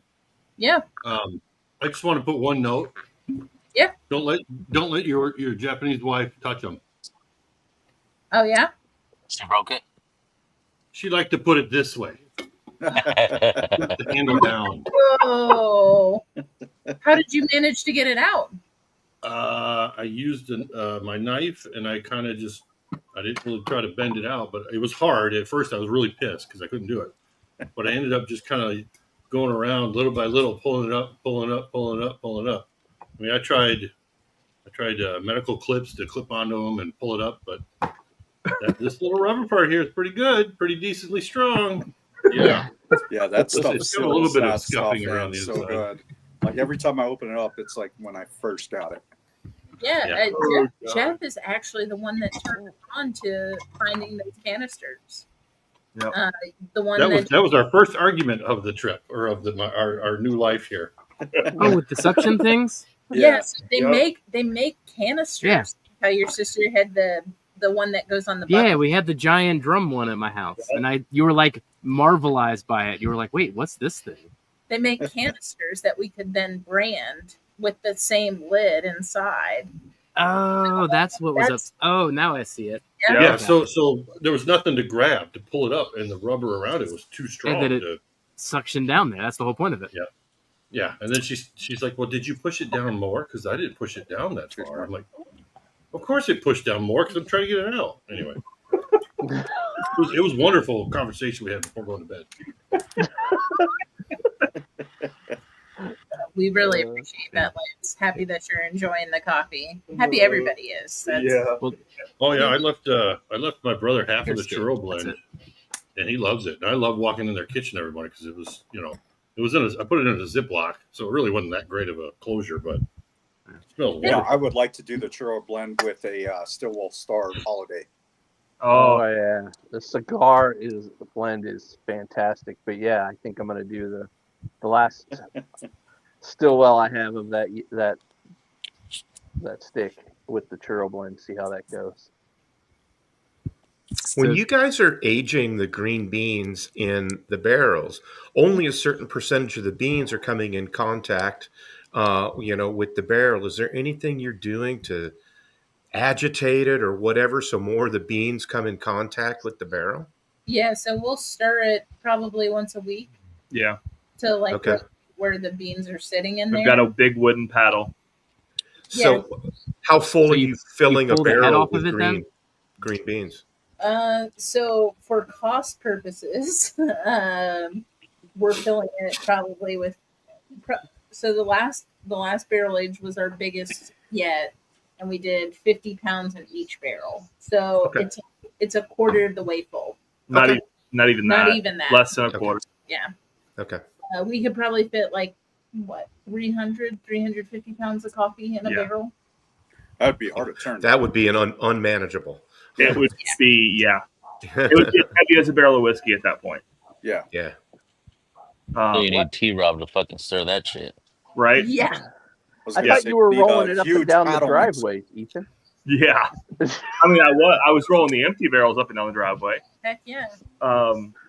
But So, Lance, I'm right with you. I've got like this whole psyops operation where I'm trying to get my whole office hooked to drifting drams. It's actually working out, hopefully, pretty well. I think I may have gotten 2 friends to order, but I'll have to confirm with Katie and Ethan. But it's a whole thing where I'm trying to turn it into the official office coffee. I thought I had my brother convinced, but then he went to Costco and got the 80-pound bag of ground coffee. That's like, damn it. Yeah. I'm 1 year slowly but- expired, 80 pounds. Yeah. Slowly but surely got my office hooked on it. Yeah. So Kelsey got his office hooked on it too. Mhm. I'll tell you, people at the club just love it. They absolutely love it. well, I mean, office buildings. Hey, Hooper. Yeah, cheers, Hooper. Office buildings are famous for just mediocre coffee. Coffee as fuel, essentially. Yeah. And when finally somebody brings in good coffee, like heads turn, like, this is not awful. What's going on here? What's up? What changed? So I can say, like, from the barrel aged coffees that you guys have done, I've gotten an insane amount of crema on the hand press espressos off of the flares. It's just been crazy. So I think I've been through it. Typically like 40 to 60% of crema that's coming out on those presses, about a 9 to 10 bar of pressure. It's just, and it just locks in that flavor so much. Hang on, what was that, Tommy? Let me solo you. This is, What's Orion the Dark? it's actually pronounced Orion. It's the Yeah, Chad. local Okinawan beer. I can never pronounce anything. and the day drinking starts. What time is it? there, It Tommy? is spelled, yeah. It's 10 after 11. Come on. Oh, okay. That's good. Hey, But it's it's- not somewhere, all right? when I was here before, they had like one beer, or two beers. Now they've got several different varieties. This is Okinawan beer, or the company was in Okinawa, and they actually got bought out, I think, by Sapporo. So there is either Sapporo or Asahi, and they're worldwide now. You can get them in the States. You can get Orion draft in the States. But this is the dark beer, and I've never had a dark beer from them. Is it like Foster's? No, it's Oh wow! it's not thick it's like an Guinness. amber. It's not. Yeah, it's like an amber. Yeah, it's not right? thick like Guinness. I would say more of an amber kind of thing. But I think it's still a lager. It's a dark lager, I think, isn't it, Tommy? yeah, dark lager adding balance, malty, Yeah. richness, and smooth and refreshing. Yeah, It's so a fucking Modelo Negra There you go. from Japan. probably. Yeah, there you go. Exactly. I've never had one of those, Vic, because I'm racist. I don't like those. But Oh yeah, I know that. the other stuff they have, though, they have like several versions of non-alcoholic, zero sugar beers. They have all kinds of shit. It's ridiculous. This is pretty good. So I see This like isn't- let's have the whiskey stuff out there in Japan still pretty big from your pictures that you've sent us. Oh yeah.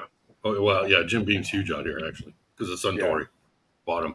Yeah. But yeah, if you want 4 liters of Jim Beam in a plastic bottle, I can get that to you. That's so awesome, right? A little over a gallon. Well, It's that Beam, Little over a gallon of I Beam mean, White it Label, looked baby. super dark, man. Let's see. It was just super dark. The beer or the pictures? The pictures, the whiskey, the Oh yeah, 4 that liters. was in a very good place. That was in Yeah. Don Quixote or whatever. Yeah. There. So It looks like And it that's could have a handle that comes up like those water jugs. yeah. So that's. It Oh says my 15 gosh, ABV. look at that thing. What? I That's even think more it was- exaggerated than what I had in my mind. That's know. why you show It's it. like one of those like So you gotta crank it to like pour it, right? So like you put it in. So a it's Brita. not like a milk gallon jug, but you see the other like water bottles with the handle on top of Yeah. Yeah. That's it. That's It's it. like the ocean mountain with the handle. That wasn't the only one too. There was another one they had. I don't, the I don't Ice know Mountain? who did Yeah. it, what it is, but that was just Oh one my place. I went gosh. to. I haven't really That's gone where you to a- just put the water places. tap spout on the bottle. You don't even try to pour it out. You just You just put a Yeah. straw in that thing and just start sucking. That's all you do. Just stab the top with a knife, put a spout on the bottom, you're good to go. right. Yeah. Exactly. Yeah.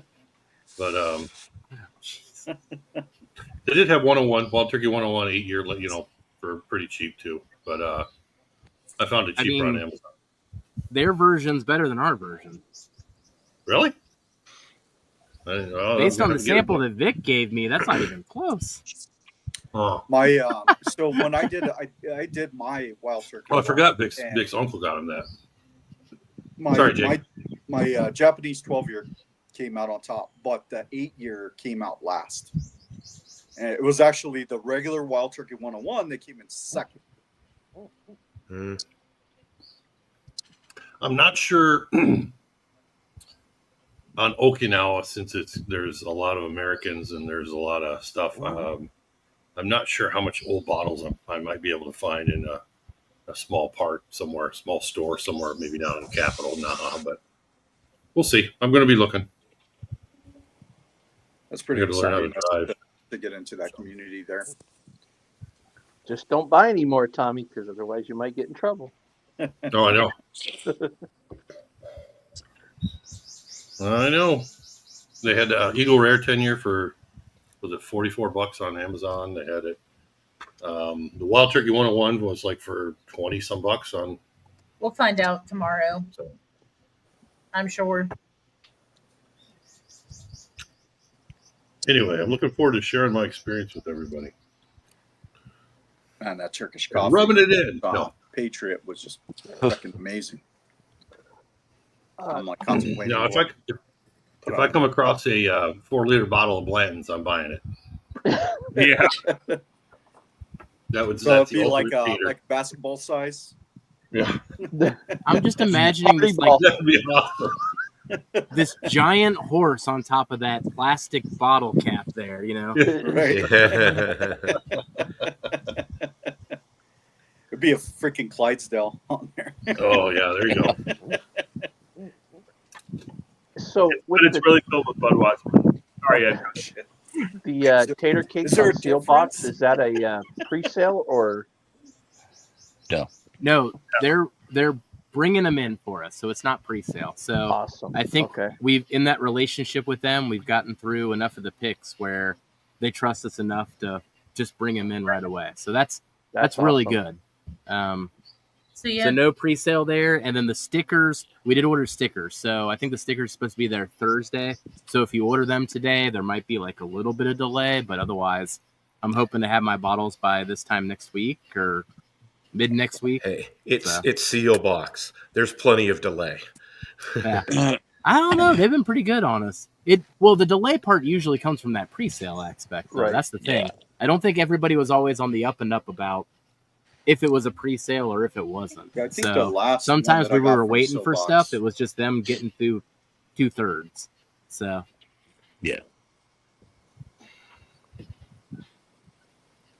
God, that's good. That Patriot from Hayes Graves is amazing. but I mean, hopefully I have mine in by next week because this one ain't lasting the rest of the week here. So. and if you want in, join one of the Patreon groups or the Facebook group. They'll hit Facebook on Wednesday, Jeff. Is that right? At the live for y'all. Yep. 8:00 on Wednesday, they'll hit the Hello Again Whiskey Friend Facebook group, like Dusty Dan's Discord, all those type of groups, the free Patreon tiers. So keep an eye out on Wednesday. But if you're in any of the tiers on any of the groups, Drifting Grams, Dusty Dan's, or Hello Again Whiskey Friends, you got till tomorrow to make your call until we start escalating it further. And then it'll go fully public on Thursday. And that's when we remove the password and just try to pump it through YouTube, Instagram, and let it be known that it's out there. It's everybody. Yeah. So that's just the general flow of events.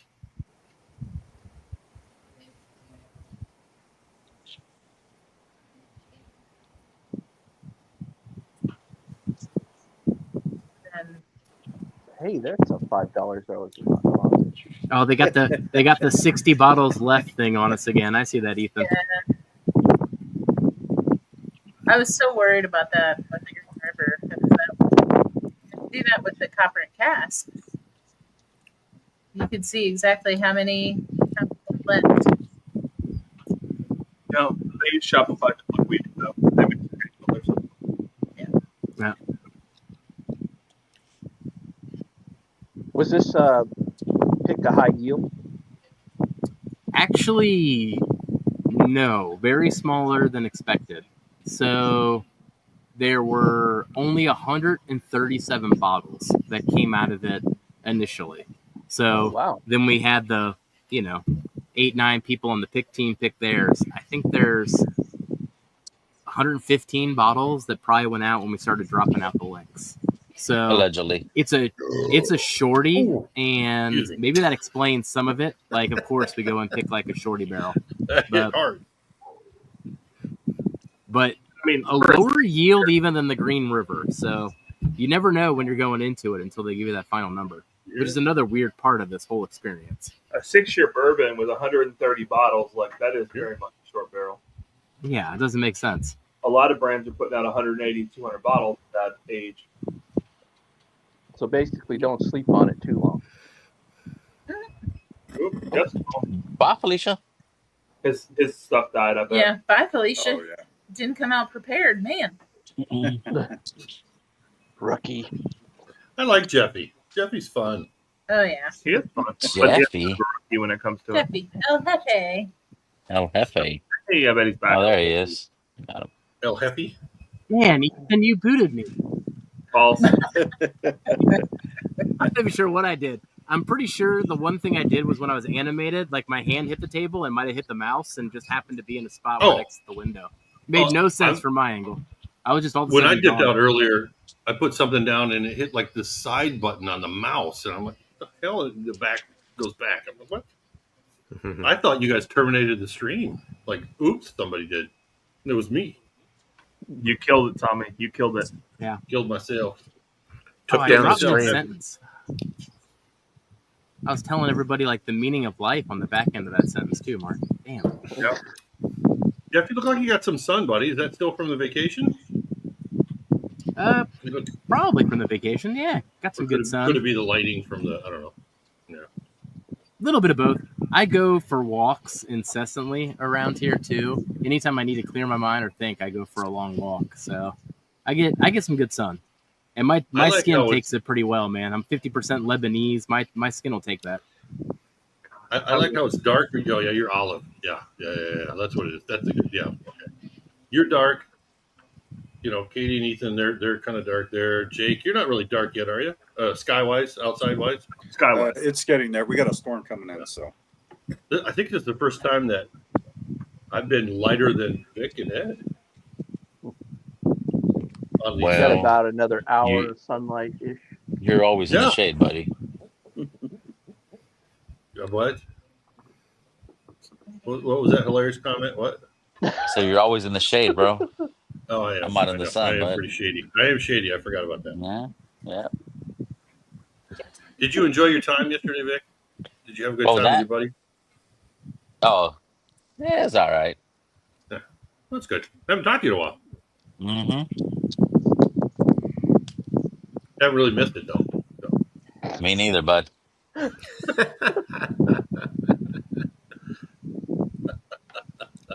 So what's the subject for the Hello Whiskey Friends stream this week?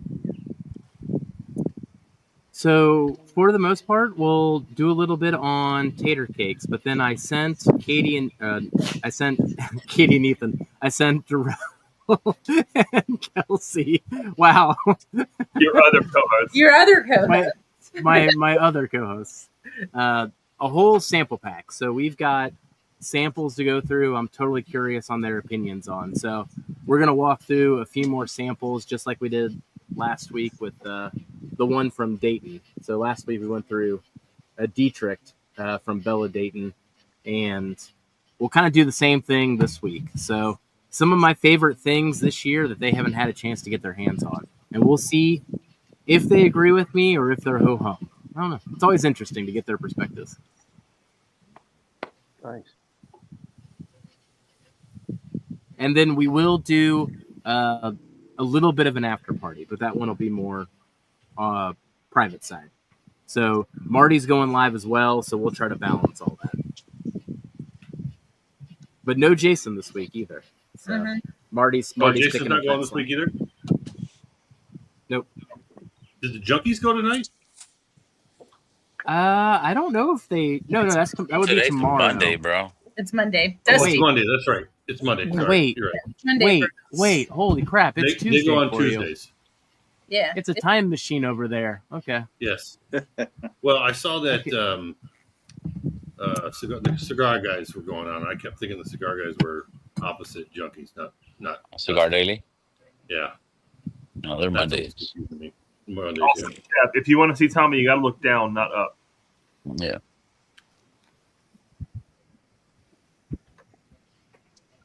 Wow, you must be thirsty, Tommy. You went through that first beer that quickly? It's 90 fucking degrees in here. It's going to be a good afternoon for you. Yeah. Hey, So my You gotta fan work here, that fan. my fan here registers with the temperature. It's 30 degrees Celsius. So if you convert that, I don't know, what is that? 87, 86? 60. No. When I wake up in the morning, though, I look at my weather. It says, it's 83 out at 7 in the morning. Oh, but it feels like 93. Great. It's a great start to the day. What do I do here? So how is the Armagnac Hey Luke finish changing? Oh, that. Okay, so before I even. I'll show everybody. Before I got into this stream, I actually recorded a review of this guy. So it's a K. Luke single barrel finished in Armagnac that I got from Liquor Barn. Now, I'm pretty skeptical sometimes of these Liquor Barn picks, but I don't know. K. Luke Armagnac finish, it was $120, so it was the exact same price as all of their blends. And I pulled the trigger. This actually might be my favorite K. Luke in my hands right now.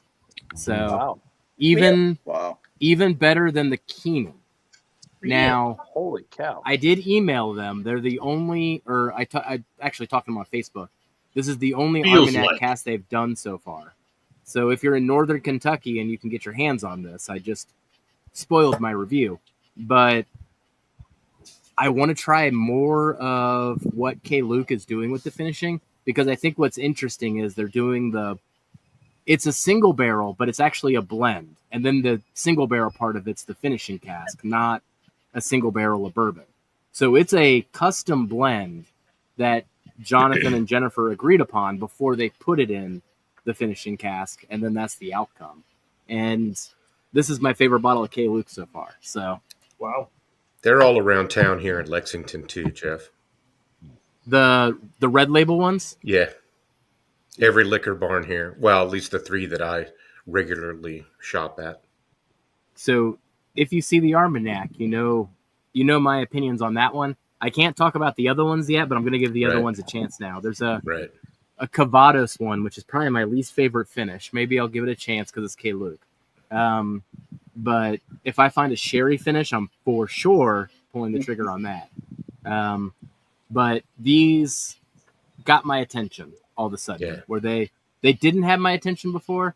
And I saw single barrels of K. Luke that were like $200 rather than $120.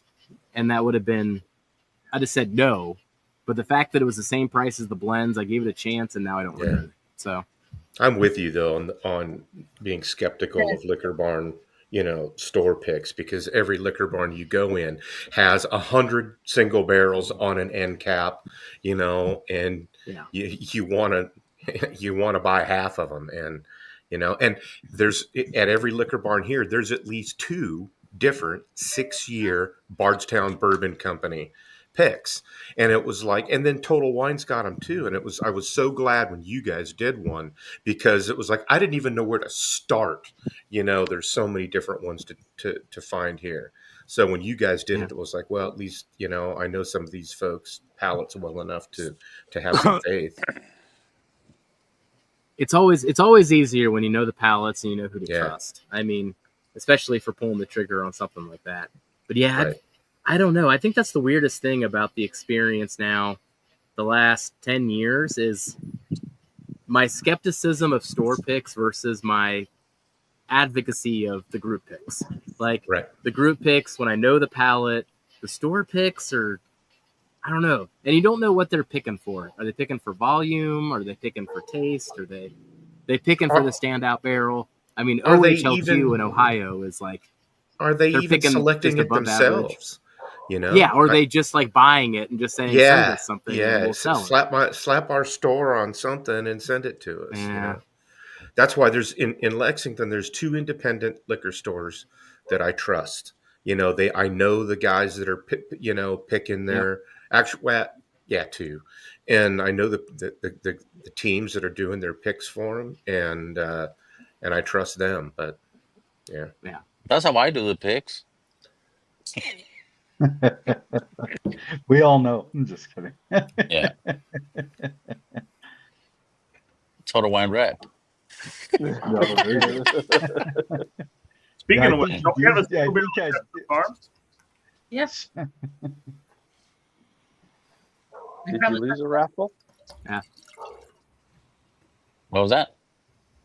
Did the Turks say they have a single barrel Chestnut Farms? Oh yeah, that's on the works. I was gonna say, did you lose a raffle to get that? What's the giveaway tonight? Not my stream. Yeah, I wasn't talking to you, Vic. Sorry. The pleasure of our company. What are you talking about? I'm just so used to everybody having a giveaway.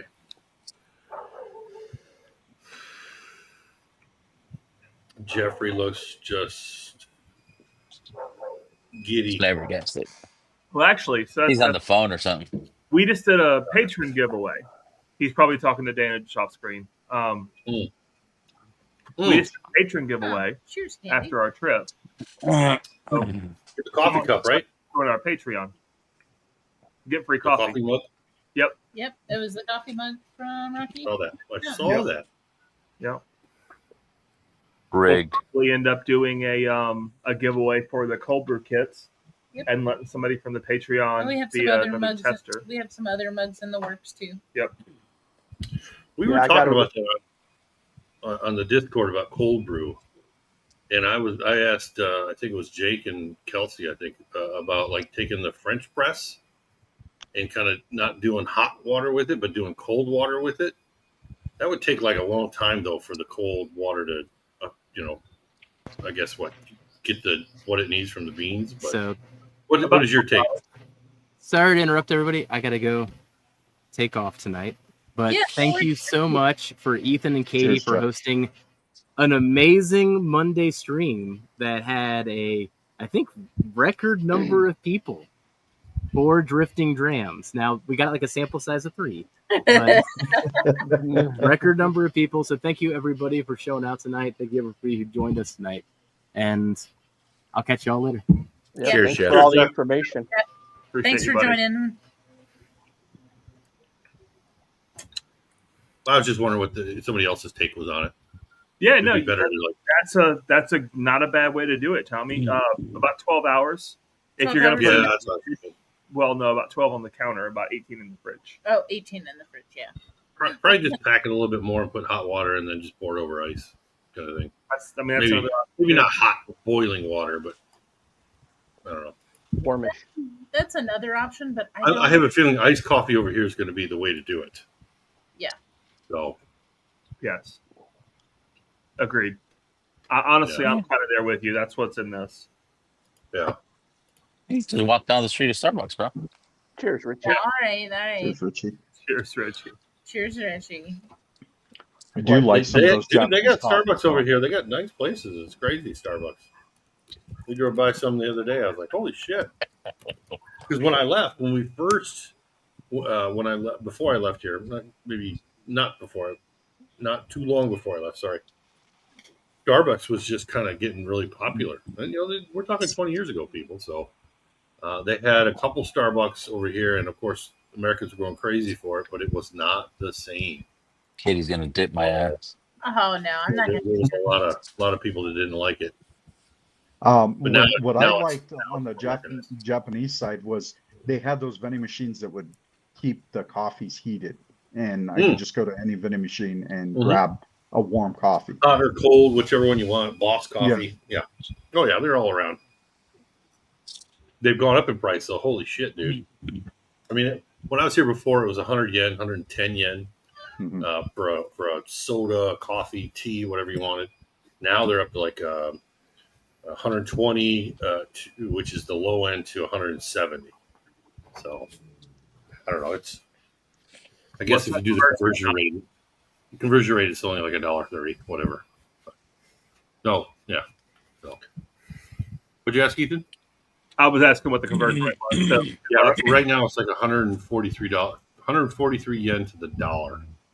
okay. So, So $1.50. I got Cheers, Richie. 20,000 yen out yesterday, and it was $139. So, whenever you do the conversion or whenever you go to get exchange or whatever, they got to take a little of their cut out of it. Of So, course. Yeah. the official, government to government rate is this, but then when you go do it, it's 2 or 3 yen difference, Right. whether you're buying or selling. Saw their process. Yeah, their processing Mhm. fee. That's enough yen to buy a couple of gallons of Jim Beam White Label. That's right. Yeah. You're pretty damn skippy. Will I be doing that? Sounds like you did that. Oh, okay. Uh, You gotta get the cradle for it though, Tommy. Have you seen the cradle for Oh it yet? yeah. I almost grabbed one just to see the look on my wife's face, but I was like, no, I can't do that. a little too early for that. Give it a couple weeks. Oh, the place we were at though, I had to get out of there. It's just crazy. Don Quixote's is crazy over here. There's no aisles. There's like an aisle, an aisle, an aisle, an aisle, aisle. You know, they're all It's and all then everybody's makeshift going by the crazy, boxes. and then kids running around. Ugh. I'm glad I don't have young kids. Josh Fritz. Oh, I'm not even looking at chat.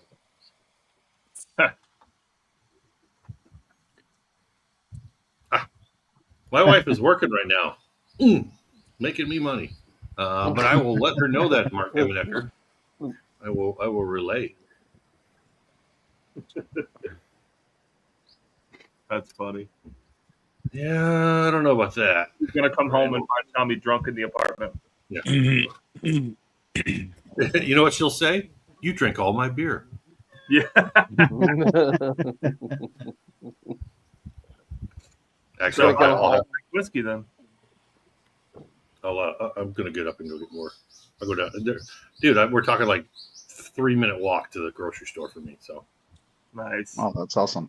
yeah, That's the one thing I miss about cities is being able to get places on foot.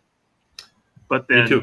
people do stupid stuff, and I remember why I don't live in a city. Mm-hmm. And by stupid, Well, stuff, I mean exist. the only issue is like in that 3 minutes of walking there, I'll lose like 10 pounds in fucking sweat. Yeah. So Oh, yeah. And I mean, if you're gonna go pro in sumo, man, you can't afford to lose that. dude, Yeah. I'm telling you, you take a shower and you get out dry, you break up sweat drying off. So I mean, I get it. I grew up in Louisiana, Tommy. You're oh yeah, describing- the humidity. Yeah, I know. Living in Colorado for a while, I forgot. yeah. So I just I'll be harping on that for a while. So I get just out tell of a me. cold shower and I'd get out and I'd still be sweating. Mm-hmm. That's how it is. Here, here you don't have hot water on demand, so to speak, unless you turn the heater on. So if I go in the shower and I turn the hot water on, it's cold water. I got to press another button outside the shower area. It's just basically it's like the kerosene propane kind of heater kind of thing, or what do they got those Bypass the heater. tankless water heaters is kind of what they do Tankless, over here.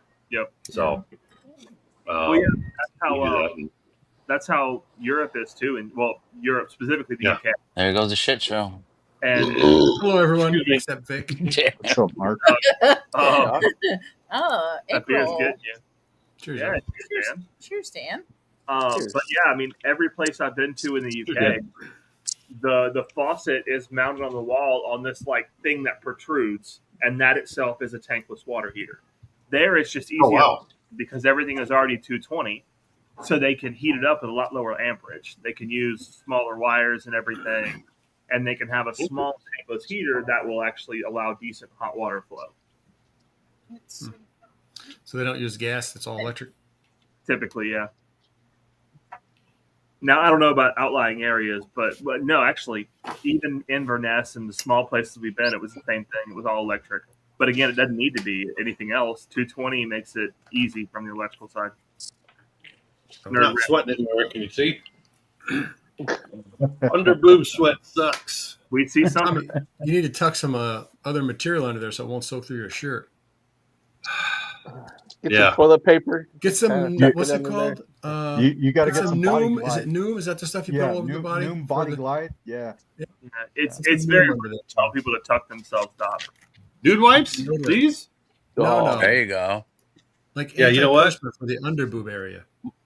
My wife told me I can't use them because it might clog the pipes, and they're older pipes. Well, you and definitely got to throw them in the the trash. neighbor Don't flush the that neighbor shit. had issues with pipes, so you can't use those. So I'm like, Yeah, you got to throw them in the trash, not in the toilet. Yeah, you don't flush it. no, these are You trash it. flushable.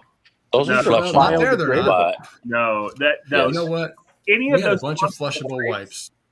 They can call them Flushable wipes. not. We had the toilet overflow. Our septic was clogged, and there was a whole bunch of flushable wipes. Oh well, yeah, you have a septic. It I've doesn't been matter. using city water. I don't care where it goes from there. When it Well, yeah, I guess. flushable, And it clogs up your pipe. I didn't use them at my brother's because he's got a septic too, and he's been through that already once. And I was like, well, I'm not going to be the cause of it. But dude, just taking these and like wiping my head, I get a little bit of stubble here and I haven't shaved. Yeah, all that papers, whatever is on there. That Well, why in the world would you do Sticks that? like I've Velcro. got dandruff.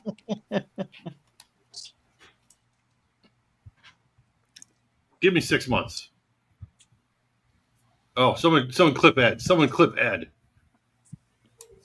It's alive. We'll clip it later. That's fantastic. Frozen grin. Damn it.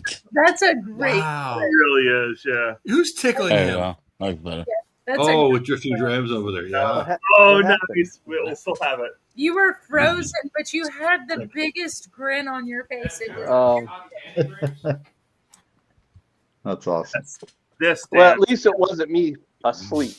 So yeah. Yeah. This is the truth.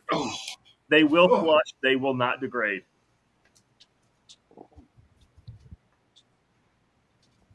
Been there, seen that. Not pretty. Yeah. on that.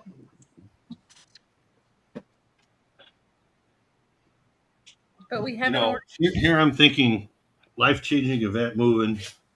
I'm gonna change a lot of things. I'm gonna start working out. I'm gonna be great. I gotta get up and off the floor is the workout. Getting up, getting down, or sitting down. That's the fucking workout right there. I don't need to go to a damn gym. So what's up with that knee brace? You heard it? My knee is killing me, and it's cold. So yeah, walking around and stuff like that. That sucks. So Sorry. this is just like an ice pack in a thingy. Gotcha. Oh, sorry. Is it harder when you have to sit on the floor? Well, it is like with your legs going to sleep and stuff like that, and not being Trying to very bend your agile. knee, and you can't really get on your hands and knees to get up. And then It does when try to stand up on standing your up. knees. Yep. You got a perfect chair behind you. Why the fuck you don't sit on the chair? I know that chair. The yellow chair is great. That one's too small for my ass. No, I'm talking about the yellow chair. The yellow chair is great, yes, but I don't want to lay there because I'll fall asleep like Ed. Then that's why I got a rocking chair. If I keep moving, I don't fall asleep. But I mean, we don't have like a big table either to put my computer on. So I'm sitting on what's called a kotatsu. So it's just one of those tables that they put their feet under and stuff. A lot of places in northern Japan and whatnot, they'll have a place where your legs can go down. Here we don't. So you just get sitting in and stuff. So you'll see me moving around. I'll be moving. Where you kneel on a cushion at the low table. Yeah, we should focus on topics that people probably has a name can identify with. Yeah, not me. There's no one here over 60. It's all first world. It's all first world problems over here, Ethan. Come on. Yeah. Yeah, Tommy's over 60. What you talking about, Eminaker? I mean, he only feels like it. Remember he dropped one of the fucking 10, 15 commandments? Oh, yeah. Over 600 years old. 10, 50 commandments? How many? What It religion are you? was, Randall. It was 15, but you dropped one, so it went down to 10. That's true. Yeah. You remember. I remember the quote. I bring you these 10 commandments. For all to obey. I went over and visited my mother-in-law. She's 78, living on her own, swims in the ocean every morning. Just she looked really good. She's a breast cancer survivor, and she looked a lot better than the last time I was here, as far as health and stuff. That's cool. So I'm thinking, Okinawan people are supposed to be the ones that live the longest of the world. She's probably going to do that. So I'll probably see her for the next 30 years while I'm here. I'll probably die before she does. I'm going to live longer now. You have to adopt a lifestyle there, Tommy. Swim in the ocean. But my lifestyle changes are going to happen. So no more whiskey, no more booze, no more smoking or nothing. No, my wife's not here, so I can. Did you sip the beer? Yeah. Did you stutter, Tommy? Wait, what? No, I forgot my wife's not here, so I can do all this. only when she's here, I can't do that. Now I understand. Been there, done that. Yep, got it. Until we go over to her friend's house and let's drink beer. Okay. So Richie says the 8-year Woodinville smells great. I got our sample in the mail from Dan. I was very skeptical. We have not. It's inside. Is that the Jason one? The one he was talking about? Yeah. Really? Yeah. Chances are, Richie. Smells it must like be the silly same one. putty and Play-Doh, he said. Yeah. Richie, you're broken. We knew that. Is that why he won't show his face? Yes. He's got a broken face. Can't be worse than mine. True. It was raining earlier today. Mm. Yeah, looks like we're getting Did you go another outside storm and play in the rain? No, I was doing laundry, hanging laundry up. Went to the taco place last night for dinner, right over here, 2 minutes away. Taco Maria is what they call it. I had Well, a are they bulgogi Mexican? taki. I had a bulgogi taco. A taki. Yeah, and then I had a fish taco. But they do their tortillas. They make them fresh, Handmade? and it's Oh, so Nice. corn or whatever. So, was it what'd you say, Vic? Handmade Yeah, but tortillas. I mean, isn't there a different word for that? I thought there was. Not being jerk. No, joke well, I mean, like they call it mechas a mano. That means handmade. around. Okay. Anyway, yeah. So they were street tacos, so they were smaller, but yeah, they were really really good. I'm not a huge corn tortilla fan. I like the flour, but they were really good. The fish was Yeah, really good. I can go either one. I mean, I got Yeah. definitely the mood And my wife presents. likes corn. I'd rather take a corn. But yeah, it was really really They good. do them really good if they're not falling apart. Might yeah, might that's why be a there's usually staple. 2 corn tortillas when they're little. It's just because they got to reinforce one another. Tacos Los Cholos. Out of business, bro. They got deported, remember? Damn. That's unfortunate. I can't remember what the one on the North Shore in Oahu was called. I want to say it was Cholos. Is it Cholos? Anybody been up there? Cholos churros? No, not the churros. I don't remember It's a Mexican. taco I just remember all the garlic shrimp trucks, the food trucks. Where you go get garlic shrimp. More like prawns, if you know. Prawns are bigger. Oh, and prawns are so sweet. Like I love me some shrimp. That's what I grew up on. But prawns, cold water prawns, are so much sweeter than shrimp. Yeah. And they don't. Pardon the pun. They don't shrimp out on them. Yeah. They give you a lot. You know. Corn tortillas for sure. Yep, that's Shrimp what it's out, called. Scrimp out on them. Skimp out. Skimp. Oh, Skimp on the Cholos shrimp? Mexican restaurant. Yeah. Punch. right now my legs are killing. My legs are killing me. God, I might be drunk. Jesus. Where did you 2.5 beers. Where's the hat? How do we know you're drunk? Come on. Yeah, we don't Where's know the you're cowboy hat? drunk. Yeah.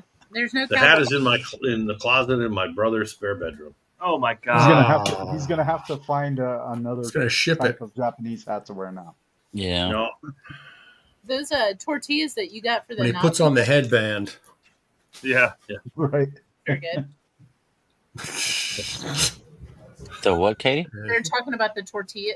They're talking about all kinds of tortillas and Chad. The tortillas that you had for the non-meetup, those were pretty good. For the night before Thursday, night. the Wednesday night, Oh, yeah. those were good. I guess I missed out on that one. Yeah, You you and me did. both. Dude. Oh. Well, Ed missed out because he didn't want to drive over here. That's his I fault. never got an invite. You don't need an invite. Oh, Arctic. No text. You live down the Email. street. You know No nothing. this guy. Just sit here in my chair. Mm-hmm. Rocking and rolling. I think Katie's trying to get me drunk too. She keeps Is it that or the Tater Cakes? so she poured our Green River pick, and then the Army bottle, the 250th, and then our Evernorth Weeder pick, the one Wow. from Southern. How's that 250th? It's It's damn good. Yeah. I thought it was just going to be a rebadge, like a foolproof, but it's different. Okay, now there's a question, Katie.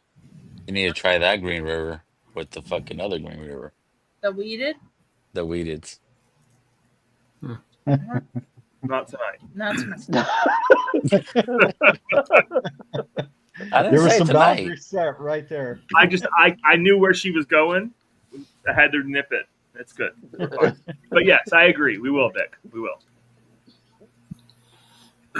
As a weeded Green River a lower proof? Force Soldier 250th? Haven't had that big. The weeded Green River is 123, right, Vic?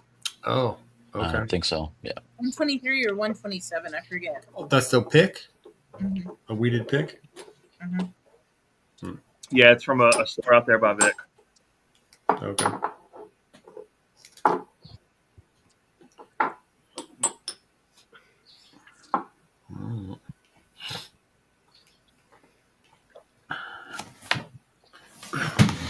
This La Creme with that churro blend is freaking excellent.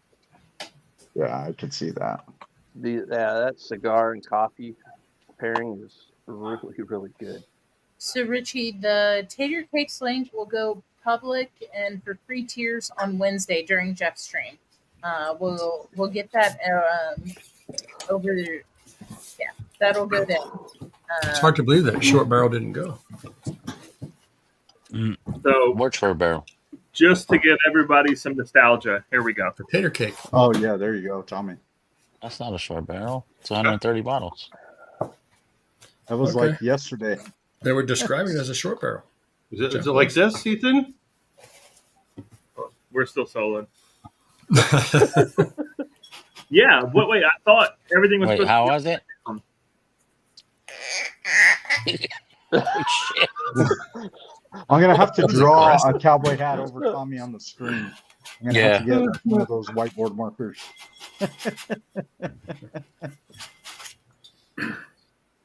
Oh, no.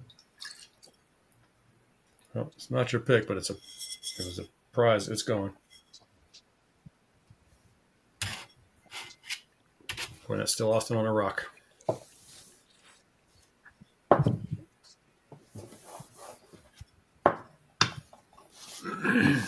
What other pictures you got of Tommy in there? Rig. Rigged, yeah. I don't keep any pictures of Tommy handy on purpose. That was sent to me in the moment. Then somebody keeps pictures of Tommy. I do. Hey, that's the wife. She's got secret pictures. Yeah. Well, bro. This is Whoa, a family channel. This ain't Vic's channel. This is a. Hey, I know this. Ed, you know I got admin on this shit. Bye, Felicia. Bye bye. It can still be a That's family cool. channel as long as you don't show the picture. Fucking guy. My wife's at work. She's not here. So we're good then. Also, I'm sure the picture would be so small it wouldn't matter. Thank you, Copper Wolf. How right you are. Oh, Oh, God. My store had this one the other day. Got a bag with it. Oh, there you go. Oh, nice. I'll get the old fits. Have you cracked there it? you go. Yeah, it was pretty good. Mhm. I had a few pours out down past the little That's nurdles. a 7-year or 8-year. I can't remember. Seven. 7. Yeah. 7. that that bottle is so easy. It's so good. Yeah. It's just I bottle got and bond. It I was got an old Fitz, not hot at all. coming to me. nothing. Yeah. No, like there's some fruit, but no heat. It's just We put a hurting on that one in Colorado when we were hanging out with Katie's dad, or I did. Yeah, I got it on Friday. I didn't take it This camping again. or fishing because I didn't want it to disappear with the rest of the guys. Right. That's where most of that seal box bottle went. I just killed that. Still lost in seal box pick. A couple of the guys never had anything like that. I don't need to like. Yeah. All right, guys. It was great to catch up. I got to dip out. So, Thanks Yeah. for cheers, jumping on. everybody. Good night. Good seeing you, Bye, Jake. Felicia. All right, Jake. See you, buddy. Have a See good you. night, Take it easy, Jake. guys. Hi, Jake. Later. All right. Who's staying up with me, Oh, no. Tater? Come on, let's do it. I mean, it's gonna cost. I don't know how much he got, but there was 2 cases I saw through the Let's door go. anyway. The back room, 2 cases on the floor of that bottle. They sold it for So we can 64, bottle kill 65 this plus bitch. tax. Oh, there you go. Green River. That's a good price for that bottle, Mark. I'd pay that. I'd pay $65 for that bottle all day. Dusty.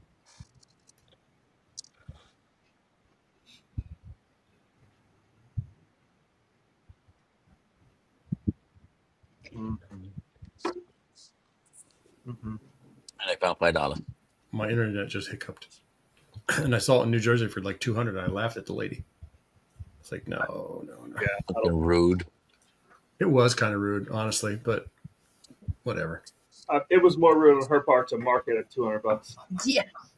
These bottles Well, only what come if out she- one time a year. I'm like, no. That's Well, not. what if she's that's just not an how it all employee? fits. It's not her fucking. She was not option. an employee. She's sitting on a chair at the bar area with the bottles behind her on some shelves of all these marked up stuff. She's like, "What? That's how we price it." I said, okay, well, Oh. it wasn't That just like sounds "Yeah, I just familiar work around here. I think there's a couple places like that. Yep. That's normal. I've seen a few of those stores in Kentucky too. And the cases with the Mhm. Coy Hill for $500 and the Jack Daniels 10 for like $2.99. No, thanks. Good old museums. Hopefully those go the way of the dodo here before long. Yeah, seriously. Yeah. Yeah, so I'll be sending out those samples to you guys for Brothers of the Leaf. Excellent. Oh, okay. Don't touch them, Ed. You have them already. Oh, okay. Can't tell me that anymore. Well, no, see, the funny part is I did another extra set of samples thinking of your ass. And I said, wait a minute, fucking Tommy's not even here. Okay. So that's going to be a giveaway for somebody that wants to fucking join us when we do the tasting. Cheers. They don't have a set. Nice. Somebody That's who's awesome, Vic. 1,000 That's all. miles. Thank you for thinking of me, Vic. Thank you for thinking of me, though. Thank you. Hey, you got to I respect your appreciate elder. I'm sorry. Shut up.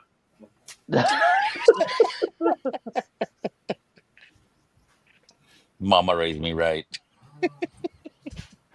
My wife is like, maybe you should take a nap soon and then go out on an adventure. You're like, you know what? I might just pass out here on the floor. Wife's gonna come home. He's gonna be taking a nap on the floor there. Beer cans Surrounded with everywhere. cans everywhere and shit. Yeah. Fucking No. fetal position. I did forget. I did forget how good a cold beer is here, though, with the climate and stuff like that. That's really good. No, I got to tell her to buy more beer on the way home. You go on, Mason. She's got a doctor's appointment later, so I don't know. Maybe I'll just go get it. I don't know. I haven't driven over here yet. I'm scared to. Why do you need to drive when you got a place 3 minutes down the road? Yep. Well, I'd like to get over to. I realized I should have brought more like gym short type things. Flowy, kind of easy to put on, kind of shorts. Moo. So that way things don't get too. Clingy. Josh Fritz, are you drinking the same last thing, Josh? Oh, is it noon? Nope, it's noon. Happy noon. So you got 14 hours on me anyway. I do. I'm 14 hours ahead. How are things tomorrow? What's Most of tomorrow you. like, Tommy? What are the winning lotto Well, numbers? it started out great. It rained. Now it's hot and sticky. You know it's supposed to rain here tomorrow. I think we're getting your weather. My underwear is hanging up for everybody to see it. It's great. Whoever wants to In the join, rain. there's a link again. They're gonna and- think a sumo wrestler lives there. Yep. This was frozen when I put it on. Yeah, this was frozen when I put it on there. It's not frozen anymore. So I will say, Tommy, you should order one of these for your beers. So Ethan found them. They're brewmates. A giant But they koozie. have like a little. It's a koozie, Insulated koozie. insulated koozie. Hmm. If I can get the top off. It has like a Is that little. It's like a tall Yeti that fits a bunch of a different sized 16 cans. ounce or is that a 12 Yeah. ounce? Well, it'll do 12 or 16, but it's fine. The narrow cans, right? For the 12, it has So- this little puck in the bottom. Yeah, so water. Oh, It's been gotcha. in there for like what, 4 hours now? Yeah, But it has but it's a Yeah. freezer. Freezer? Yeah, freezer. Oh. yeah. Or So you you can freeze the use it. puck. They have a different lid, and you can use it as like a tumbler. Yeah. Yeah, it's double walled, so that's going to help too. Yeah, send me the link, Yeah. buddy. Send me the link. My wife will love that. Yeah, Yeah, we'll send you they're the awesome. link. I was gonna say, Tommy drinks them too fast. They don't get warm. They don't get warm. Does it have a sleeve inside that What up, fits like a Josh? narrow Coors Hey, Light Josh. can? Or Cheers, guys. How's it Hey, doing? Josh. Here's Hey. Josh. What up, Baldy? Yeah, this one won't fit in there. Oh shit! hello, pot, meat, kettle. Hey, I can say that. I'm, yeah. Pot, kettle, black, what, something. I don't know.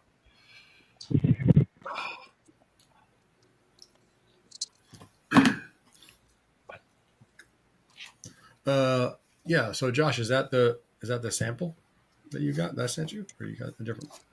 Nope, this is Jack Daniel's Single Barrel Bear Proof Rye at the moment.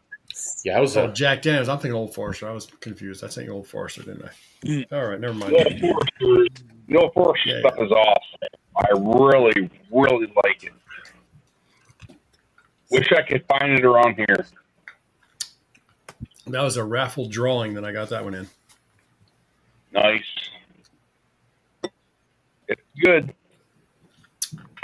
I was well down the drawing list, and that bottle was still there. And when I first saw the table, I was like, "I'll buy that if I get the opportunity." And I did.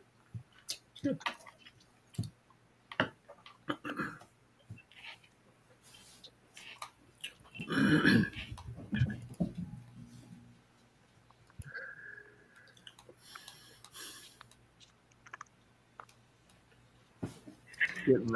Sending that while I think about it, Tommy. All right. Appreciate it. Yeah, man. Damn.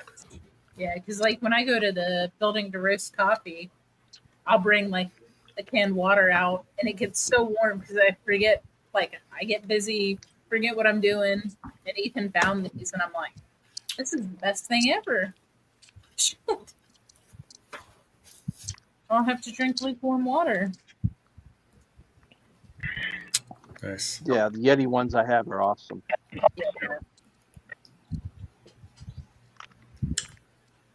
Domo arigato, Ethan-san.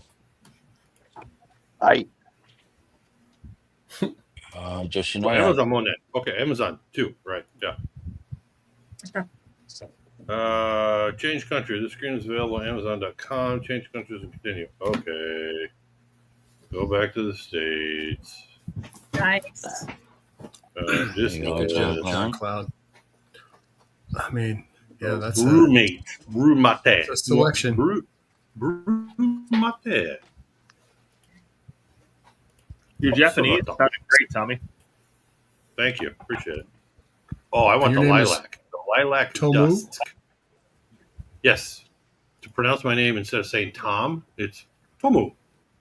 Tamu. Tamu. Tamu-san. Tamu des. Temu. You can say Tommy-chan. So you got so that's like the Timu Tamu. Yeah, Timu he's Tommy? Timu. No, Timu He's is Timu. Chinese, buddy. The Timu Tamu. No, Timu is the store. It's Chinese. Tommy, do you speak Japanese naturally or no? No, not naturally. Okay. I've learned some. Having He a speaks it conversation locally. is difficult. I can speak more than I understand, kind of. So I have a hard time hearing the different influxes and whatever for Yeah. when people are talking to me because it's too fast. So like 5 or 6 different sounds that the letter A makes, whether you go up Yeah. or down or So- flat or It's up just and- kind of hard for me to hear and understand. I have to tell people, slow down, please. You know, Okay. I only know a little bit. Nihongo wa skoshi desu. You can't say poco, poco, poco, poco. Yes. Skoshi. Gotcha. But yeah. But I need to learn more, for sure. Well, that's a good thing about being there. You'll be immersed. You won't have a choice but to learn more. Just a no. Right. Yeah, I mean, you know what? My English-speaking wife has I told me couldn't find that. him. She's like, stop couldn't find asking him. me to translate. You were using them. Yep. Maureen, you go, girl. Yep. I've I was- got the wine bottle version. Oh, enough said. Cheers, Maureen. Fuck Blake. Oh, cheers, Blake. Oh, there we go. I'm timed out. So, Ethan, Katie, you guys are not going to Nashville? Are you still members of Barrels for Hope? Or no? Okay. Oh, you guys killed it? We did a while ago, probably about a year. Okay. Oh, okay. Yeah, thanks, Dominic, for putting them on the blast right there on the spot. Not putting us on blast. Not It's fine. putting us on blast. Did a year ago. I mean, we swap and rotate everything from time to time. Plus, just wasn't aligning with what we were doing. Yeah.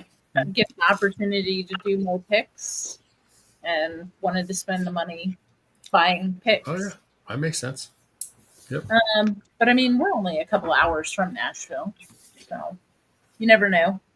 Yeah, That's I still not- love the mission of Barrels for Hope. Yeah. I love the mission. I love the idea. Personally, Yeah. execution leaves a little bit to be desired, but Yeah. I think they're just having trouble scaling. But I mean, we'll. Yeah, they may have got ahead of themselves from making things at the beginning, saying this will work and this will work, and then it didn't. Exactly. Yeah, I think that's the real problem with the talk, and that's not the reason we went away with it. Though. No. Is that next weekend? Not this coming weekend, but Just 2 weeks. 2 weeks. Yeah, I mean, we've been talking about trying to get over to Nashville to go to Southern Collective and NBC's and That's where they are Friday evenings at Southern Collective. Oh, okay. Man, they're gonna. Wow, Southern Collective is not real big. I don't know how they're gonna. Well, I there's an email with all the details. It's like go as you want to, or whatever. It's not like they have some big thing planned for everybody at the same time. Yeah, A certain length of time where they'll. That building's going to get packed with even 40 people. Yeah, is it like a distillery tour that you can do there, or? It's like a tasting room. They have a barrel your own kind of Mhm. process that Yeah. they were talking about. Yeah, they've got barrels all over the place, and you can taste from the barrel, and then they'll fill bottles for you and things like that. Mhm. It's a great place. It's just small, like they're Cat's Eye? Been to Cat's Eye? we haven't been to haven't been to Cat's Eye. That's like a giant garage full of barrels. Then So, that sounds similar. but the problem is this isn't just barrel. This is also their bottling area and everything, right? Yeah. So No, it's great. Don't get me wrong. I love Southern Collective. They're fantastic. Mm. Oh, yeah. They are limited by space. Sounds like And a they're similar hard kind of to do. operation. yeah. Yeah. And Trisha is like every time we go, Trisha is like one of their main they're people. awesome. She always recognizes us. Always Bernard. That's and the dog's Bernard. name. Yeah. Yeah. Bernie. She's got Bernie. Yeah, she's got an English Mastiff. That's got to be 160 pounds. He's a big boy. The dog's Bernie? Mhm. Yeah, yeah, he's a love. But yeah, I mean, they've probably got 15 different barrels available for tasting at any point. But even that makes it tight in the area, right? Like just to give you a size of the building. Yeah. They're Is there an actual tasting area? yes, yeah, they have a tasting area up front and They like have a barrel club, area in back. and then they have a club Is it too. smaller than NBC? Yes. Smaller than the new NBC, yes. Smaller Well, than the one off of Fessler's where than the you one that we went to last year where you guys did a pick. smaller. Yeah, Or- but I say that because like NBC has changed like twice now. They've gotten bigger each time. Yeah, then there's another address they're saying to do NBC. It's like this Correct. At address. Broadway or near Broadway. Yeah, but I mean, even at the original like what Katie was saying, the Fessler address, they've expanded that tasting room twice now, and because the first time it was tiny, tiny, but they've made it bigger Ooh, twice now. yeah. So the newest one, I would say, is bigger than Southern Collectives. That's a perfect way of saying it. It's small, it's nice, it's intimate. Like every time we go, it's great. Yeah, no, it's fantastic. Yeah, they're having from 3 to 6, pay your own way, come and go as you please, meet up. Yeah, Are at y'all Southern Collective. Are It's y'all gonna be driving, awesome. Mark, or are y'all flying? Yes, yeah, we're driving down. It's like 5-hour drive. I was gonna say it's not too bad for you. I was gonna say you don't pass through our way, right? I think it'll be 57, 64, and whatever angles down through Kentucky. Yeah, so you'll go. We don't have to go all the way. We don't have to go all the way far to Tennessee. It's like, yeah, Paducah and through Paducah, and then start heading an hour and a half east. from us. Yeah. So we're about an hour and a half drive up to Paducah. Yeah, it ends at Nashville. So Yeah. yeah, we're going Thursday. And then Fessler's, yeah. The Fessler's place is, yeah. You never know what we'll be doing. On Saturday, they're meeting at NBC, the Heathcote Avenue address. Yep, that's downtown? yeah. No, Heathcote is Fessler's. Oh, okay. It's like that side street. Gotcha. The same place it was last year? Yeah. Yep. Yeah, that's what Bourbon Engineer was saying. Saturday event is the Fessler's. Yeah, the corner of Fessler and Heathcote. And I always forget. I just call it Fessler's. Yeah. Okay. Yeah, no soccer match that weekend. If there was a soccer match, we'd be over there. This weekend, we got planned. We got to do some stuff around here on Saturday. So no soccer match for us. Yep. It's a trade-off of traveling out to California. We had to. Oh, that's not what it says in the email, Bourbon Engineer. But okay. You know the place, I don't. Yeah. Do y'all know what origami is? Yeah. The art of folding paper. Yep. So my niece made this yesterday. Not yesterday, 2 days ago. Sunday, when I went over there. A throwing star? A throwing star, yeah. Nice. Awesome. Origami. Oh, ninja. My niece at her wedding, they made swans, like little swans. There was a part. Oh, yeah, my wife the makes table. those. The table favors was these long, like skewer sticks with a swan glued on the top, and there was like hundreds of them around the place. Yeah, all the different I tables. was like, "Oh, you're very talented. You made a fucking ninja throwing star." I thought you were going to say origami is your process of sitting down on the floor, Tommy. No, that's the process of folding Tommy into a little package. I was going to say, no, that's like, there's a word for it. Falling? Yeah. Sometimes that works. No, but isn't there like a word for when you kind of get yourself into a weird position? Pilates? Yoga? Pilates. Yeah, I think. Back that up. A Japanese word or American word? No, American word. English word. English word. No, there's like a term, Man, if you're having to think Drop that it like it's hot. Tommy, you'll never learn Japanese. You got to start with the English and translate. If you don't know what the English word is, Chuponamide, Ethan. Chuponamide. Precarious position? No. Uncoordinated?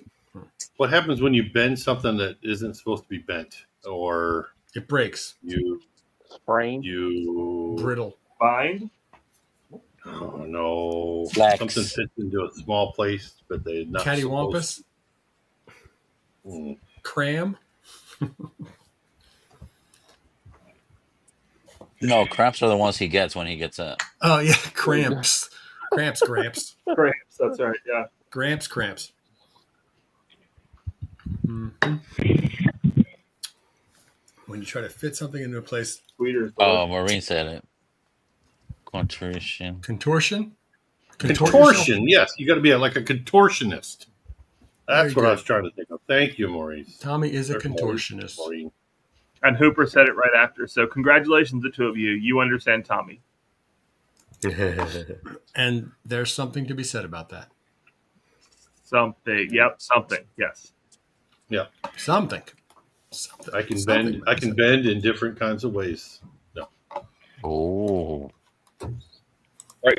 Good night, you guys. I'm going to jump back in the chat and just subscribe. Yeah, thanks for tuning in, Josh. All right, Josh. All right, Josh. Let me carry away, Josh.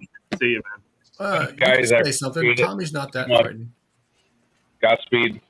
Yeah, good to see you. See ya. I'm drinking electrolytes, so we're good. You better. I feel like you'd be in trouble if your wife came home and you were drunk. Liquid IV? No, she told me be careful. She told me where the sunscreen is, and she told me I should take a shower or a nap and then go pee. Not necessarily in that order, but just as long as you get the job done, that's your task list for the day. But if you Thanks, nap honey, I might and you forget pee that without last waking one. up, then you'll need a shower. So it's perfect. Tommy's honeydew list. Wow. The honeydew list of bodily functions. Yep. So when you moved to Japan, you became a child again. Got it. Yes. Well, I mean, I tell you what. She's All right, picking up yeah, where you he brought left it up. off. The mindset I have here is like when I was here before, 20 fucking years ago. So I'm at the laundromat today, and this older Okinawan gentleman comes in, gray hair and all that, and I'm thinking, man, he's fucking old. And I read, oh yeah. He probably looked at me and went, who's this fucking old guy here? Yeah. Old sumo. I'm just a GI over here. Young guy doing my thing. Tommy keeps looking in the mirror and scaring himself. Who's in my house? Yeah. Pretty much. Like, shit, I'm not that. I'm the fucking old guy now. Thanks for dropping the link, Richie. Yeah, cheers, Richie. Yeah. Oh man. I was walking around the base the other day. Yeah, I remember being that young. These fucking young Marine. Well, we were on the Marine base, so I remember those guys. Yeah. Yeah, it's funny.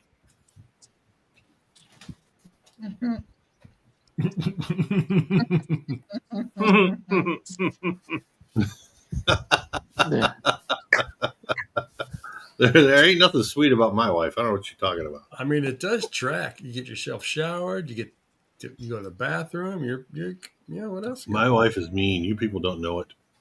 You've seen the other side. You've seen the bipolar side. Mark has. Ethan and Katie have. She was so sweet. She was. She still is. There you go.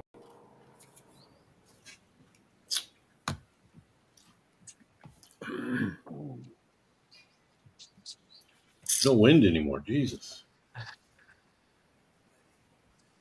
Only wind coming between your legs there, Tom.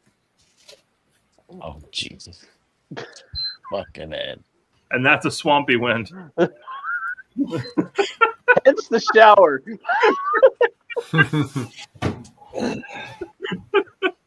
Hey, swamp ass is a real thing. Oh, trust me. We talked about Destin is your friend. Yeah.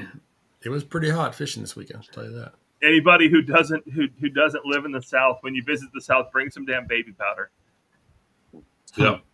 Boy, so you can have like dough. Oh. Well, then you're using too much, Mark. You got to use just a little bit. I think they call that sourdough. Oh yeah. That was good. That was fucking great.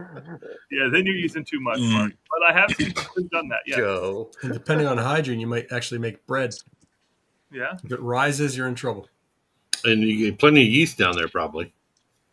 Thank you, Tony. All right. That's the Good line. You got my point without man. me saying that. That tain't right. Let's. So if I dip everybody on screen, does that mean I really dipped anybody?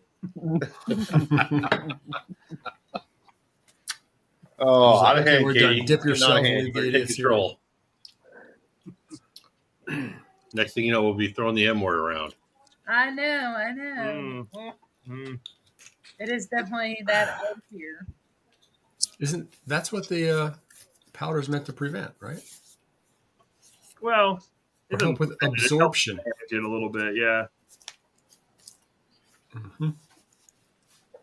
But yeah, even this is nothing compared to Louisiana. Yeah. Yeah, we heard about Fermunda. Yep. If you use cornstarch, you can make hush puppies. Oh, Jesus. Fucking Ed. Oh, Bye, Ed. It ain't my stream, bro. I mean, it might as well be. I mean, you already bye, Felicia. The content is pretty the same, similar. It's pretty similar. Talking about picks, smoking How cigars. can you make it more dusty like? I don't think Oh, I forgot. Jeff was probably the closest we had to Dusty. Like if you unbutton buttons. Oh yeah, I don't look nearly that good. Yeah, me neither. You need Mojo in here. Fucking Chia Pet. Miniguns. Mm-hmm. She put the bread emoji in there. Nice. Tommy could do that, but he just got a collar though. I mean, a T-shirt, so it doesn't really. You should wear a button down. You can open up for ventilation. You can open a couple buttons, ventilate a little Yeah. bit. Sure. Ed's got buttons. Sometimes you open that top one there, buddy. He's got a white T-shirt on too. He's wearing 2 shirts. Jesus. It's cold in California. Well, yeah, it's probably like 64 degrees out there. 67 with a breeze. I wish it was 67. Man. A cool breeze coming off the ocean. Yeah. It's not too bad here. It's 76 right now, but it is pretty humid. Hold on. Let me pull up the temperature of Satan's fucking taint right now. Hold on.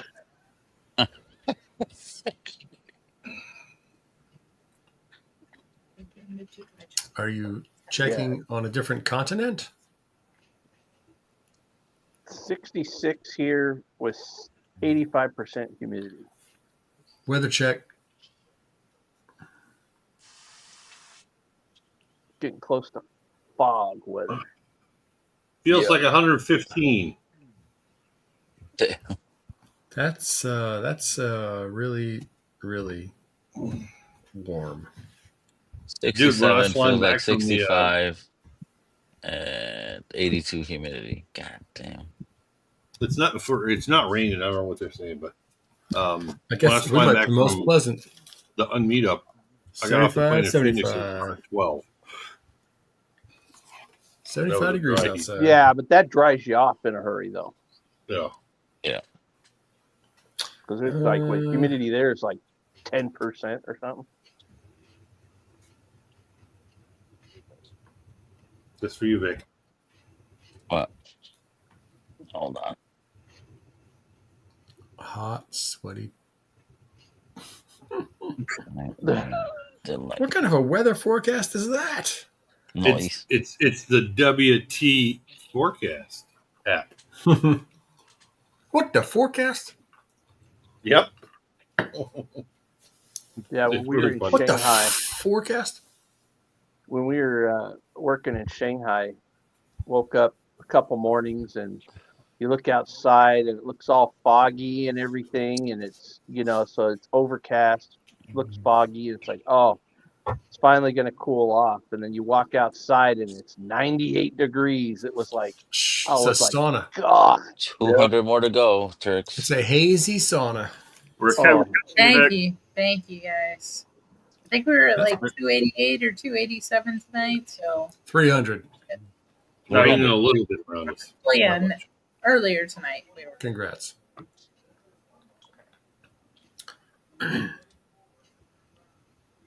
That's new meaning to hazy, hot, and humid, Ed. oh, it was miserable. And then the smog there. That was the other thing you always had to look at the smog index. Sounds like LA. Breathing. Oh, yeah. Oh, yeah. It was heavy.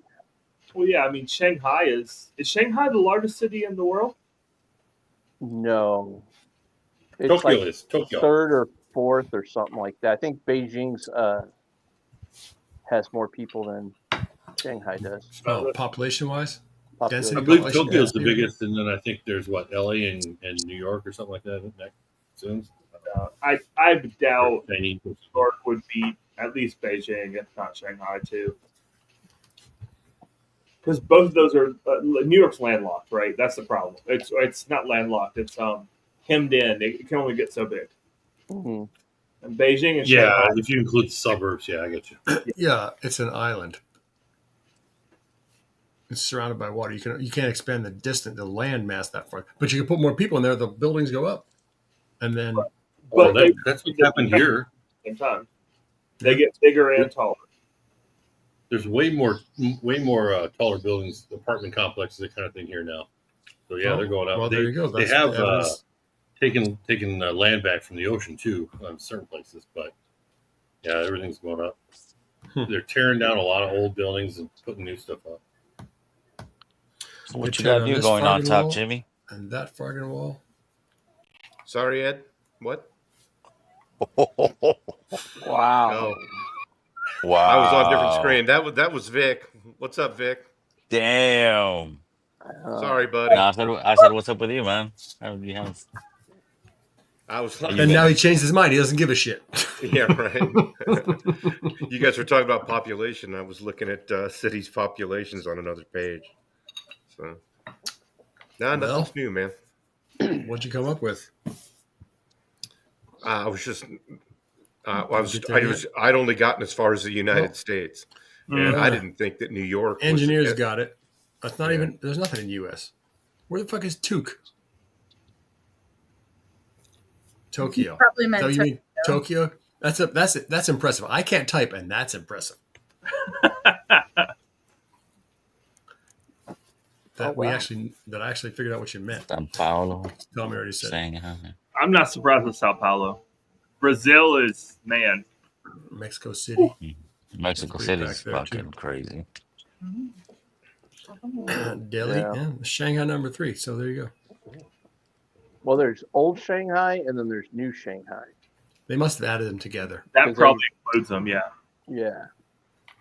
Yeah. But outside of the city proper, it's all swamps. It's crazy. So rice country. Yeah, they got a lot of water cities, things like that, old ancient cities outside that been around for thousands of years and got all the canals and stuff like that. Those are kind of cool. Fuck your Yeah, train. unless you have to live there. Yeah, let's go. Is that a Memphis train? Yeah. Yeah. Yep. Did it stop raining? Memphis. It started just a little bit ago again, but it stopped now. Mm. So we'll see. We got the majority out earlier, though, so that'll be fine. Every day this week it's supposed to rain here. Like 70% chances. So. Yeah. I mean, we're so close, Doc. We basically have the same weather. We're a Afternoon little thunderstorms. much. Mid That's a pretty good distance. 70s The way the and way the sun river for the flows and the land lays, it depends. Yeah, we got mid 70s and sun for the next 10 days. It's tough. All right, y'all. I'm gonna take off. I gotta take a shower nap. and then go get some. Did No. you Good night, follow the Tommy. list though? He's got to You sober gotta up. have some lunch. You got to shower. Yes. Don't forget to pee. You gotta sober up. Gotta pee. Take a nap. Where's the Gotta nap? pee. Don't forget the nap. No, I'll take a nap when she gets home. That way I don't have to be there. Oh, jeez. Okay. See you, Tommy. Just kidding. Evidently, Good the to see you again, honeymoon's buddy. over. Don't forget to say hello to Honeymoon's my been over for 30 years, buddy. missus. Yeah, my anniversary was a couple weeks ago. We drove to New Jersey. It was fun. Excuse me. I was in May. All right, y'all. Yeah. Have a good one. See you Later, later. Tommy. Good night. Later, Tommy. See you. Well, Tomorrow. Thursday night, Friday morning, we'll be puffing it. So I picked that day. So Right on. it'll There probably you go. rain. Anyway, Later. later. Later. Bud. What? Later, Tommy son. See ya, Tomo. Timo, Tommy. All right. I can unmute now. The train's gone. And actually, I was wrong. That train's headed from Memphis toward Nashville. Fuck your train. It's not my train, sure. Hey, was that the Chattanooga Choo Choo? No, it's not. Little. I was just It could wondering go- when Fred I could Middick go joined past chat. Nashville and keep going. You never know. Right. You're right. It could be. Now, I will say, if you're ever in Chattanooga, The choo-choo. there's a the whole like downtown area of Chattanooga is right by one of the old train depots, Yeah, and because it's a that's really what they cool. had. Right. It's a really cool area, but there's a hotel that they've got like an old motel where you can stay. It's a hotel where you can stay.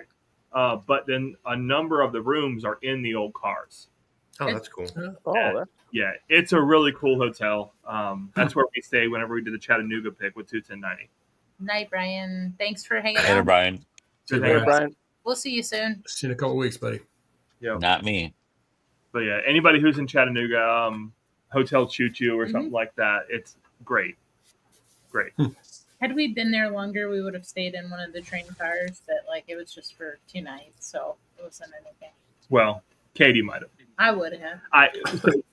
For me, it was very pointed, right? I know those old train cars, and I'm not going to be comfortable height wise. So, but the room, in general, Is it an actual whole train car that's a room, or is it like the little compartments they had for like a Pullman thing? No, a whole train car as a room. Ethan just wants to caboose. Yeah, exactly. I could make a ton of jokes, Mark. I set you up, buddy. It would be easy fodder. Well, no, I would make the jokes in the hotel room. That's when it would really be funny. Oh, Mark, are you going to Bardstown?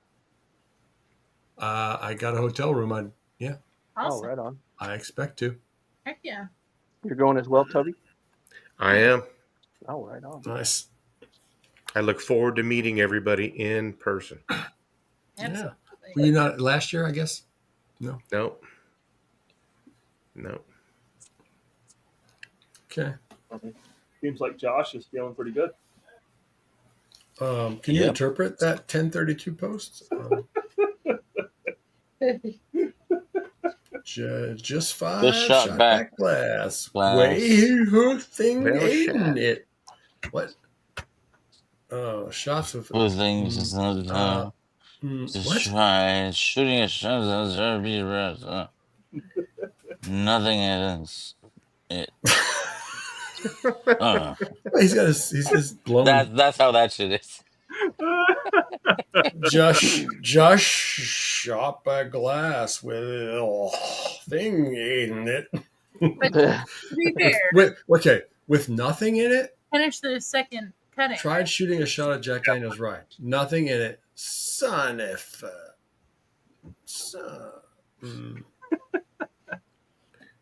shot didn't work. I mean, evidently something worked. 0.03 boy. What time's your scrum in the morning, Ethan? 9. Oh, okay. You playing rugby? But I mean, it's still only 10:30 here, so This is gonna be fun. It's earlier where he's at. You playing rugby? Yeah. What's a scrum? Is that some kind of a computer term I'm not familiar with? It's an agile term yeah, for meeting. yeah, it's like a morning meeting, basically. 9. Okay. So you're trying to tell him to shut it down? Is that what you're No, trying to do? Ed? not at all. I was just I think Ed was just looking out for my well-being. Do you want me to get you one of the little top lights? It's an empty glass. Oh boy. Yeah, Josh. Did you take the BAC before or after the empty glass shot? Because it might change. You never know. There's some vapors in there.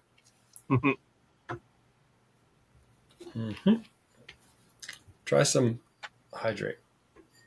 I don't know what this is. I don't think I've ever had it, but my daughter got me a glass of speckled trout stout. Speckled trout stout. that's a cool logo. I like it. Yeah. It fits your MO. Yeah, I think that's why she bought me the glass. Yeah, makes sense. Except it's bass fishing for the most part. I was going to say speckled trout. That's not quite your MO, but it's close. I believe speckled trout is like an ocean fish, also called weak fish in New Jersey. On the East Coast, they call them weak fish. Yeah, we used to catch a lot of speckled trout down by the Gulf. Yeah, it's in the ocean or brackish in the bay, right? Yep, exactly. Yep. And they got pointy teeth. Yep. I call that shit boring. Now, this says Padre Island Brewing Company. So there you go. That's the Gulf. Padre Island. That makes sense. Yeah. Speckled trout was the ones we just. No, that's the Carolinas. No, that's Texas. Right. Padre Island's Texas. Yeah, no, Padre Island is South Padre South. Island is Texas, absolutely. Yeah. Yep. Corpus Christi, Yep. not far from that. It doesn't area. say south though; it just says Padre Island. So there's two different. Well, I think the town is called South Padre Island, or the area, and the Okay. brewery is probably just Padre Island. All right, that makes sense. But yeah, speckled trout were always fun because they're a school fish. So if you get on a school of them, man, as quick as you can catch, you'll catch. Ales and lagers. That's a good education. Put some salmon eggs Did on you the put hook. that in your memory banks there, Vic? Put a little of that So, government cheese on the end of I the was hook. fishing last weekend. Drop it in. The fishing was so bad that I caught 2 bass each day, and on Saturday. You know I can still dip you, bro. You know that shit could happen. I do. I thought you were tuned out because we were talking about fish. I know you'd be paying attention. Oh, it's fine when Ethan says it's great catching speckled trout because they're schooling fish. You just catch one after the other. That's fine when he says it. Well, yeah, because if Vic dips him, he's just going to bring himself right back on. Yeah, true point. Anyway, it was fun. You got to talk all scared now, Vic. Seriously. Fucking code word and shit. Running scared. Jeez. Let Doc finish his story. I guess it means no one gives a shit, so fuck off. Then. No, I I'll was go for it, listening. Domenico. I'll just sit there and fuck off. Yeah, I they're forget what I was listening. talking about. Fish. Bass. Caught 2 bass one day. Yeah, and 2 bass the Shitty second day. weekend. And I was in 3rd place on Saturday and 4th place on Sunday because the fishing sucks so bad. You catch 2 fish in place. Oh, wow. Yeah. So that's your a club tournament that you guys have? One guy, the winner on Saturday, if anyone cares, Vic, had 14 pounds. He caught a bunch of fish, like with a close to 6-pound bass. And the second place guy had like 8 pounds, and then it was 3, 3, 3, just within ounces. 14 pounds was Sunday, my bad. The guy on Saturday was only 10 pounds.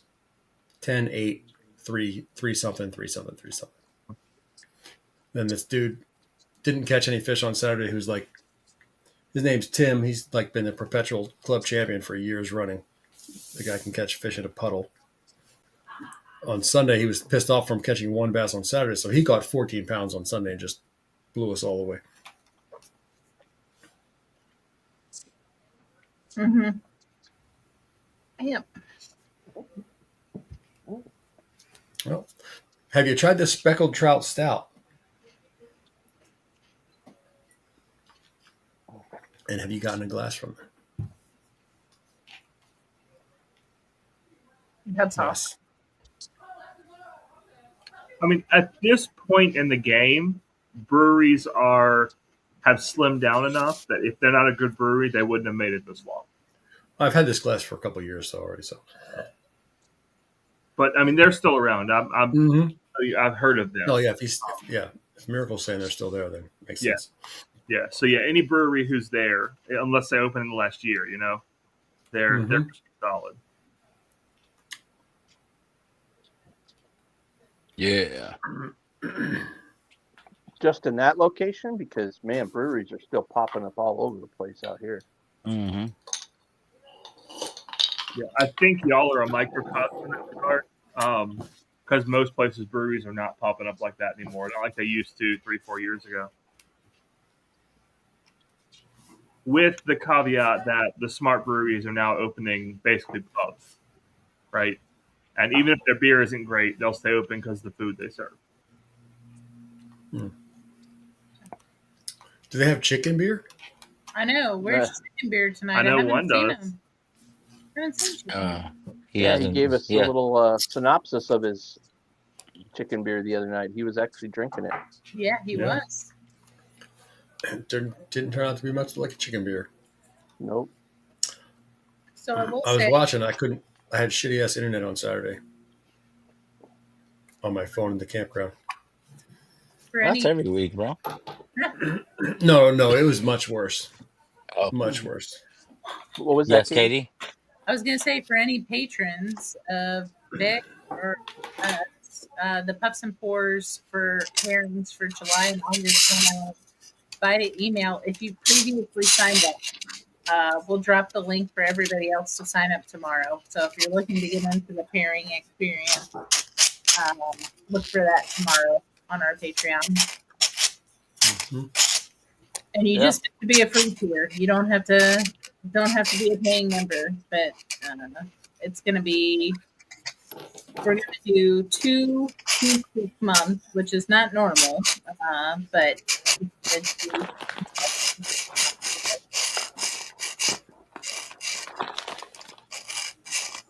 Are you scratching? Somebody got Cheetos? Oh, this is a 3D printed noisemaker that my son made. Yeah. Shut up, Eminecker. They're not my chip bag. It's not my chip bag. I'm trying to cover up the chip bag noise. There was no chip bag noise. Yeah, what was it? The first month or this month is what? Dissident and Stolen Throne. Yep. So since it's July the 4th, right? We wanted to go with veteran cigar owned companies or veteran owned companies. And then for August, it's 2 different Rocky Patel sticks. So we wanted to do like two boutique sticks and then 2 regular sticks. And so yeah, for August, it's Rocky Patel, it's the Florida San Andreas, the black and the white label. Is this the bourbon pairing for July? For July, yep. The cigar sessions, because the 2 cigar companies, Dissident and Stolen Thrones, worked with Penelope to create that blend. Yep. What's the retail on that bottle? 90. Yeah. I saw it the other day for $96.99. There was 1 bottle on the shelf. I haven't seen it yet. And I was like, because it was sealed box for $100. It's like, I don't think so. Plus shipping. Then I saw it on the shelf at the gas station. It's worth it. Yeah. It was maybe under a sign that said 10% off if you buy 2 on this shelf, and they had Penelope Cigar Sessions and a bunch of other Penelopes, and it said $96.99. But I started looking at the prices, and it said $109.99, and it was crossed out and said $96.99. So I think they already put the discount like on the thing. So I was like, it's kind of shady. So yeah. What were they out 96 plus the other one, and then a discount. I might have got it, but I guess they were like 86 or 89 or something like that out here. Something like that out the door. Yeah. But yeah, that's then it's a Costa Rican 4, which isn't up on the site yet, but will be after the pairing because we don't have a ton of it. Or we have enough for like a coffee of the month, and then Colombian, I think. Yeah. For the coffee pair. Yeah, I was just looking at it. Colombian regular, and then it's Mexican decaf this month. And Guatemalan for August. Yeah, Guatemalan for August. And the 2 sticks for August is Rocky Patel, right? Mm-hmm. Yeah, so I mean, y'all can correct us if we want to do more readily available sticks, like we've talked, and we've done a wide range of boutique, but we want you to be able to go to a humidor and be able to pick up a cigar for the next couple months. So after July, that's kind of the goal, is for the next few months to do something you can find. Yeah. Well, and I think it makes sense to do like 1 month that's boutique and interesting, and 1 month that you can always find. Yep. So it again to kind of mix it up a bit. And that kind of goes with the bourbons too, the whiskeys that are paired on there. Exactly. Yeah. Yep. It's cool.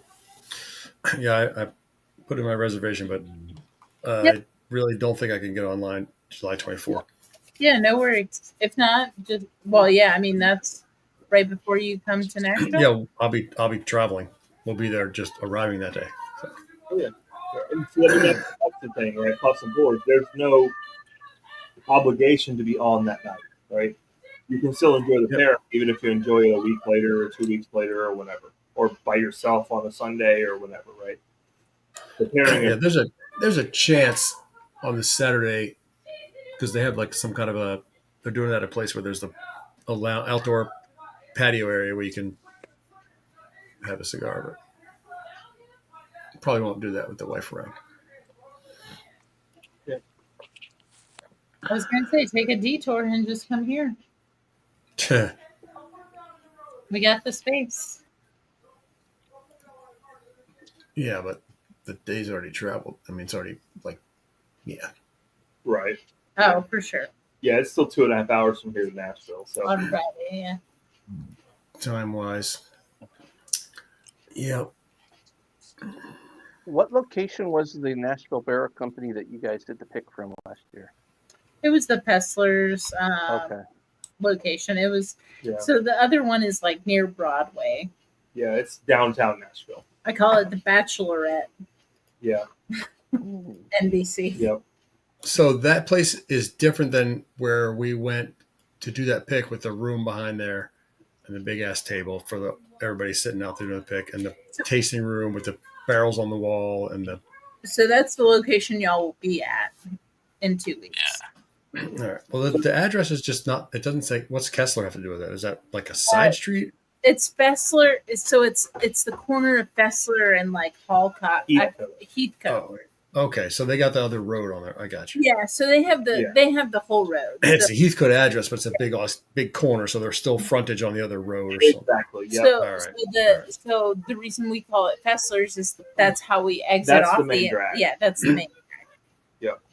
Yeah, their driveway is technically off of Heathcote, but most of their frontage is on Fessler. Mm-hmm. Okay. Makes Yep. sense. So that's Got the it. same location that y'all will be at, which is, I mean, for us, it's the nicer location just because it's not as crazy. So I remember seeing that last year when I was like, well, where is this place? When we were talking about going to the pick, and like there's 2 different places in town. You say there's a third one? No, there's No, 2. yeah, just the 2. Just the 2. Yeah, the downtown is more of like the event space. That's the party space, which I mean, that's what is grilling this late. That's weird. Maybe Josh. It's the downtown space, and really downtown Nashville is a party space, and that's what downtown Nashville is. That's what it's become. That's what it will be for the next 10 years at least. That's how they keep it vibrant. But the Heathcote location off of Fessler's is 3 miles from downtown, so it's still real close. But it's far enough away that people won't just stumble onto it, right? They have to Uber to it. Right. A much more subdued hangout type space. Yeah, the reason I asked is I'm pretty sure that's a spot I'm going to have to hit at some point when we're out there. Yeah. Well, that's Woody, really good. I think I guess they have all want to go there. Yeah, I mean, we can definitely do that on the way up to Bardstown. Yep. They have all the bottles at the other place as well, just like they do down there. I don't know Fessler? that for sure. I know they have some, but I don't know what they have. I think Fessler's is, again, the main location. Like, they'll have probably more at Fessler's than the other one. Yeah, I would assume so. So Fessler's is where they are, or Heathcote, technically. is where Yeah, I understand. all of their barrels. That's where the barrel storage is, because they've got. And that's where they'll thieve them from for samples and trying to do a pick. And they got all the bottles on the wall and barrels there. 2 buildings there, sorry. barrel And your one own. of the buildings is production and barrel storage, and the other is barrel storage and like public. Yeah. Yep. Well, before we go there, I'll have Woody call and see if they have that barrel that he likes to pour bottles from. Well, and even if not, it would be They'll have interesting. something. They'll have something, and we can find a place to eat, or go back to that pizza place that we went to In White House. because that was good. It was that pizza place was really good. It was. So I mean, we could All right. Well, you were in a different mood, Vic. Right. Shut up, Ed. The Heathcote location, they've actually changed the way I forget when they changed it. I think they changed it just before we were there. Now they have, 10 or 12 barrels that you can bottle your own from at all times. It was after. Was it after? It was right after. And so when they've Adam got started there. they've got a few finishes. They've got a lot of regulars, and so yeah, it's almost definitely whatever Woody's looking for, they'll have that he can do a bottle roll. Yeah. So on that note, I think I'll post the link one more time, and we'll go backstage for a little bit. Yeah. Because it's almost 11. Yep, sounds good. Boo. No, Do you want to keep going? Keep going. No. You got admin. Nope. Yeah, Vic will be in charge of second shift. Nope. Not tonight. Yeah. So here's the link, you guys. We really appreciate y'all tuning in, hanging out with us. Yep. Support for all the picks that we're doing. Exactly. We got a ton coming up. Rare character, old line, Forgate, Copper and Cask, New Louisville. New Louisville, Yeah. New Holland, New Holland. so many. So just keep watch out for those.